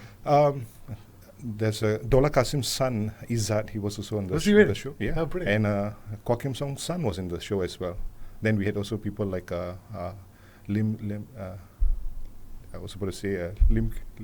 I forgot his. I don't know, bro. Yeah. I mean, I've said, but you can watch it on it's on YouTube, or you can buy it, or you can download it, or. Actually, you can actually search it online on. You go on YouTube, just type Kelang Raw, and you will be able to see it. And what role did you play? I actually played the football chairman, and Ganesan. Right. Wow. Yeah, it was quite nice. I mean, especially when you wore the outfit, you literally feel like you. And did you do all the filming at the old National Stadium? It was done at the old National Stadium, and it was done in a few different locations as well. Because obviously you had to try and recreate some of the football scenes, right? Yeah. So who was because you had to have the 1970s kind of a feel itself, and then you had a chance. So earlier on in February, we had a chance to meet some of the actual players, and had a chance to meet the late N. Ganesan and a chance to talk to him, and it was very interesting how a lot of them still have respect for him, even the way where they were sitting. There was like one space seating, right? Yeah, and it was quite. It was quite nostalgic to even see all the players together and how they were connected after years. And it was really, really nice to see even like a father-son team, like Dola and his son, then Kwa Kim Song, his son, Leon. Who did all of your football choreography? Do you remember? It was actually the whole team. The cast, yeah? The cast itself. Yeah. That's awesome. You can't really do a Kelang Raw 2, can you? Not like Our Boys to Men, is it? I think they did something, but not in a different note of the story on Fandi Ahmad. Right. Oh, okay. Yeah, but it's not by him, it's by another person. But I think probably reliving all those memories of all the great players that we had, Fandi Ahmad, Sundaramurthy. Yeah, and that's what gets Singaporeans all passionate, doesn't it? That's the sense of belonging, right, Nick? That seems to be the... Yeah. And I think we've got to just find ways to just support our local talents and bring up that whole sporting environment. Because I think once we have more ownership, we can start seeing that talent is actually also here. We just have to find ways to nurture it. How's the film scene here in Singapore? The film scene is pretty all right, but good. I think... And the comedy scene, how's the It's definitely growing, and we are having a little bit more acts coming on. Okay. We have got another website, thecomedyclub.asia. And we have shows every Wednesday and Thursday at the Talk Comedy. Okay, and where's that? That's at Blue Jazz at Arab Street. Okay, brilliant venue. Yeah. Just so everyone can take something, we've taken something away with the A to Z of success. We've taken something away from laughing in the morning and getting yourself into a good spirit. You're a comedian, Ram. Yeah. So can you give everybody who's listening and watching, and intern Pratap and producer Nick, a joke that we can go and tell someone later on tonight? See, it's an amazing comedian. His name's Ram, and he gave me this best joke ever. Okay. I'm putting your pressure on you, but I think you can deliver. Because I'm going to laugh anyway. So there's a time when people gave me my first compliment and said that you're really very funny looking. Hey! Very nice. I'll be using that one a bit later on. Ram, thanks for coming on the show. Cheers, buddy. Thanks. No, really good fun. Yeah, thanks for having me over here. You're welcome anytime. Still 14 minutes left of the show. It goes quick, right, Nick? We get loads of people coming in. Still to come, Alan Bentley is on the show as we give you some of the best Premier League tips and beyond on the planet. It's the Andy Penders Show on Red Card Live.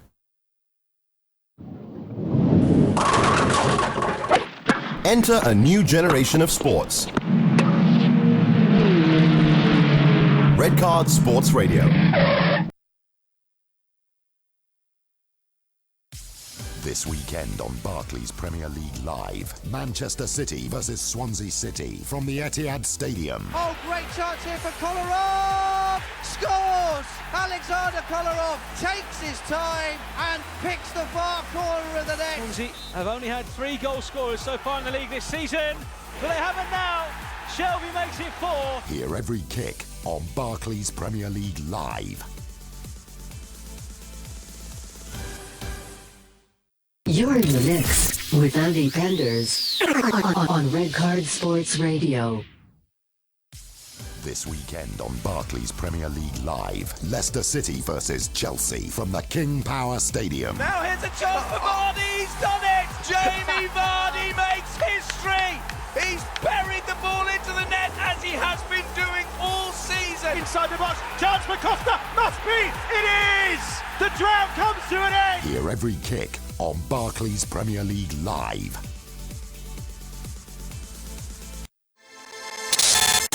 You're with Andy Penders on Red Card Sports Radio. Welcome back, everyone. It's the Andy Penders Show on Red Card Sports Radio. We're on our website. We're streaming live on YouTube. We're also on StarHub channel 225. Joining us now is tipster extraordinaire Alan Bentley. Hi, Al. Hi, Andy. How are you? What, you don't like the way I've given you that title? That's all right. I don't mind. Yeah, what would you prefer? Well, Friend to the Stars is the customary one over here. Okay, let's do Celebrity Watch first then. Go on. Well, it's not been a bad old week, Andy. I can tell you Terry Venables yesterday, bumped into him down at Mottcombs, down in Knightsbridge. Good old Eltel, looking absolutely fabulous, really looking good.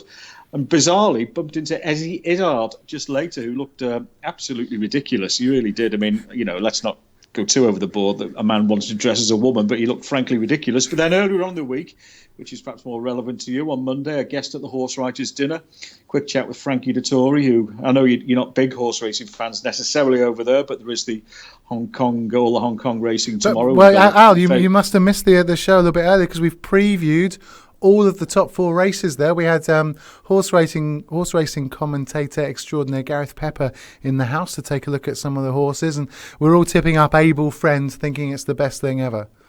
Well, Able Friend is very, very short, Andy. I mean, over here, it's 5-4 in our prices, so 2.2, it's hugely short.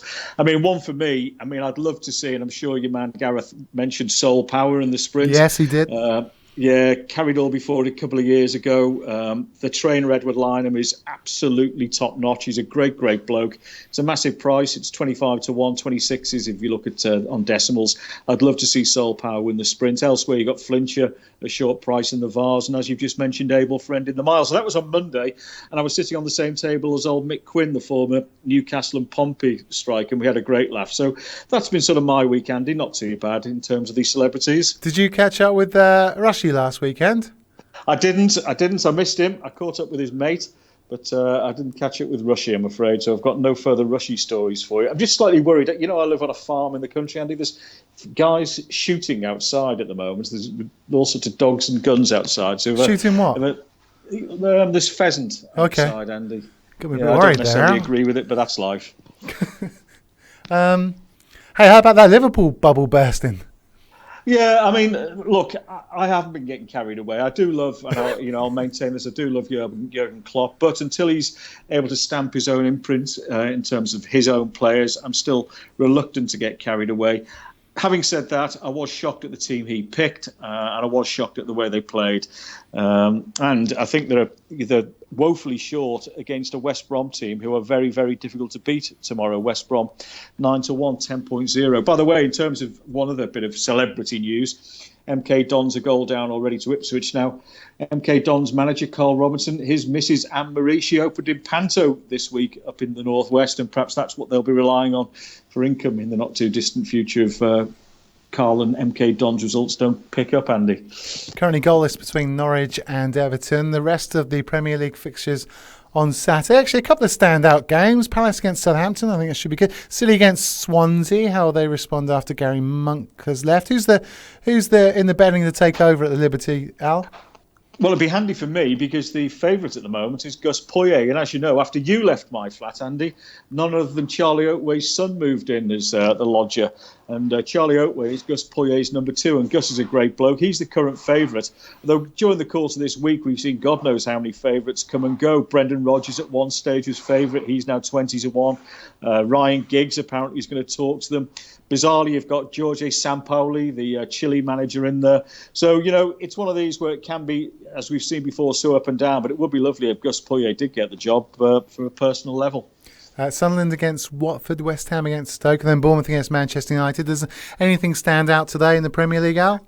Well, I think, Bournemouth are a massive price, aren't they? I mean, Manchester United, so many injuries, 8 goalless draws in 2015, won just 3 in 11, scored just 5 in their last 8. Admittedly, Bournemouth can't keep a clean sheet, but, if you fancy them on the ASEAN handicap, I wouldn't put you off. And for me, on the outrights, they're a bit of a price. I'd be tempted if Watford was slightly bigger against Sunderland. I can't have Sunderland. I'd be tempted also if Stoke was slightly bigger against an injury-hit West Ham. And I do think that Manchester City, I'm not so, people say, Swansea, the players weren't playing for Gary Monk. Just to me, they're a poor team. And I know Manchester City will have injuries, or do have injuries, but I think they're a good thing. And again, you boys, I mean, I can't quite weigh you up. I mean, you were just looking for some salvation and hope from your previous guest. You boys are a big price against Crystal Palace, but there's nothing really in the Premiership that strikes me. If I'm looking at the best bet, for me, and I look long and hard and far and wide for the best, Andy, it's in Greece, Panionios against AEK Athens. AEK have slumped after a great start to the season. Panionios are a massive, massive price at home. So there's a big one for you away in Greece. You love a big price home team. I love it, Al. Well, I do, Andy. I mean, the biggest thing about any bet is the price. I mean, we can all say who we think is going to win, but unless the price is commensurate, unless the price tallies with what you think are the chances of a team winning, you shouldn't be betting. That's why I say Manchester United are too short against Bournemouth. Yes, I suppose they are the most likely winners, but they're too short. I very rarely back at less than 2-1. 2-1 means a 33 1/3 chance, Andy. And in many games, when I can't weigh up the winner, I'll simply look at the biggest price. And you may think that's simplistic, but it isn't. That's the way bookies do it. Take the emotion out of it and go for the price that is the value. Leicester up against Chelsea, Monday Night Football, Tuesday morning our time here in Singapore. Hey, what price are Leicester to win the Premier League, Al? Oh, they're still a massive price. They were. I mean, I was asked the same question yesterday when I was doing the TV for Fox. They're still a massive price, and Chelsea are only 80-1, which is somewhat bonkers. I'll just get it for you in terms of the Premiership itself.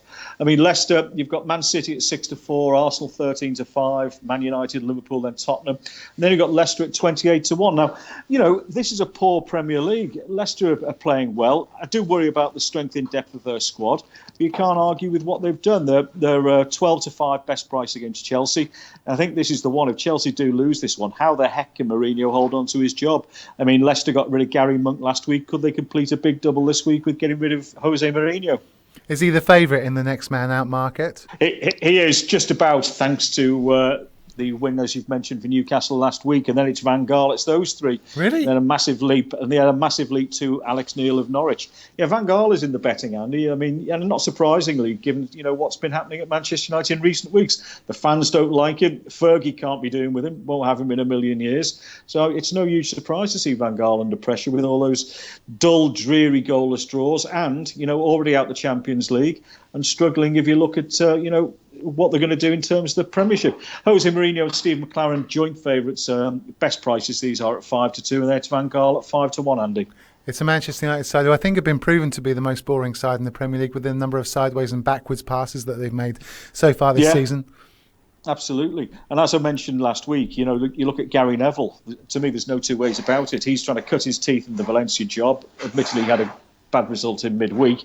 But who's to say that if he can't get them into fourth, then he'll be eyeing up either the Man United job or the England job next summer. How was that news received in England, Alan, when Gary Neville joined Valencia? Well, it was odd. I mean, it was a complete surprise, a complete shock. I think it has been pretty well received. He's gained a huge amount of respect due to his pundit work. It's the biggest rebranding I've ever seen in my life, Al. From Manchester United, Gary Neville, everyone hates him, to, he's the national treasure now. I know. Well, to be fair, Joey Barton's trying the same thing, isn't he? I mean, he's going on similar lines. But Gary Neville, simply by talking sense, and I suppose one of the other great things in this country, I mean, you see the quality of some of the pundits in this country, Andy. I mean, God Almighty, I'd stand a chance over here when you see some of them. But Gary Neville did stand out. He did talk sense, and he's talked his way into a job and talked his way into a very, very nice position, as I say, in terms of massive jobs coming up. And if all else fails, he'll go back into the media. He didn't have to do too much talking, mate. He works with Peter Lim, who's a Singaporean businessman that owns half of Salford. Didn't have to do much talking at all. It was the most bizarre thing. It is strange, isn't it? But I like Gary Neville. I mean, I was lucky enough to interview him a couple of times. Even as a Liverpool fan, I love emotion in football. I didn't mind, there was that infamous or famous, when he ran towards the Liverpool fans gesturing. So what? I mean, I've seen Liverpool fans do it the other way around. To me, that's what football's all about. I love that passion, and I didn't have a problem with him then. I certainly don't have a problem with him now. So we're going with Panionios against Greece, against AEK Athens. Yes, Andy. Anything else stand out, Al? Well, there's a few. I mean, I tell you, bizarrely, there's a few games in Israel where I'm looking at the matches in Israel. There's a few there that stood out. I did have a nice draw last night, Westerlo against Genk. If you just let me just remind myself it's to my list. I think Setúbal against Benfica tonight. Vitória Setúbal, I think, are in fifth over in Portugal. Benfica, a distant third, way behind the top two, Sporting Lisbon and Porto. No, they don't concede too many, but Setúbal are getting a goal head start on the Asian handicap in that one, Andy. And north of the border, there's a top two clash in Division 2 in Scotland, Ayr United against Dunfermline. The weather, as you may have heard, has been dreadful over here. Ayr United, arguably a big price at home to Dunfermline, Andy. Al, enjoyed your company today. Thank you very much. Any celebrity outings the following week? Well, Christmas is coming. I mean, I haven't got anything planned. I'm going into London a couple of times. But, as I say, I didn't plan to bump into Eltel yesterday or Eddie Izzard. So it's just one of those things, isn't it? And I'm sure wherever they are today, they're saying the same thing as they're sitting on the Hey, I met Terry Venables once, and I think I was with you. We met him in his club, and I said to him, look, Terry, because he was England manager then, I said, I think you should be picking Matt Letizia more. And he turned around to me and he said, everyone's got an opinion, son, and just walked off. Fair enough. Well, the one I love with Terry, and I only heard it last week. By the way, Terry's got the same birthday as me. I was listening to a show with Frank Skinner on the radio last week, and Frank Skinner said he was at an Aussie Rules match a couple of years ago, sitting next to this big Aussie, and this was just after Eltel almost got Australia to the World Cup, if you remember. I think they lost to Uruguay, didn't they, or something on a playoff. Anyway, this fella turned to the Aussie and was talking about Terry Venables and said, he must be a national hero over here. And the Aussie said, mate, he's as popular as a ginger stepson. Alan Bentley. Hey, thanks, Al. Good to have your company. Have a great day ahead. All right, mate. Speak to you soon. Bye-bye. Alan Bentley giving us some tips from Greece and Israel. Where next, I wonder. Hey, 3 hours goes fast, doesn't it, Nick? Yeah, it's fast, isn't it? It's good, right? People coming in and out and in and out. Yeah. Just like that, 3 hours is gone. It's like a train stop, like a bus interchange. Yes, it is. Tomorrow's show, right? If you thought this show was good, you probably didn't. But if you think this show tomorrow, John Burridge on the show for 3 hours. See you then. It's a red card, and he should get 2 red cards. That's got the red card out. Red Card Sports Radio, the best sports station.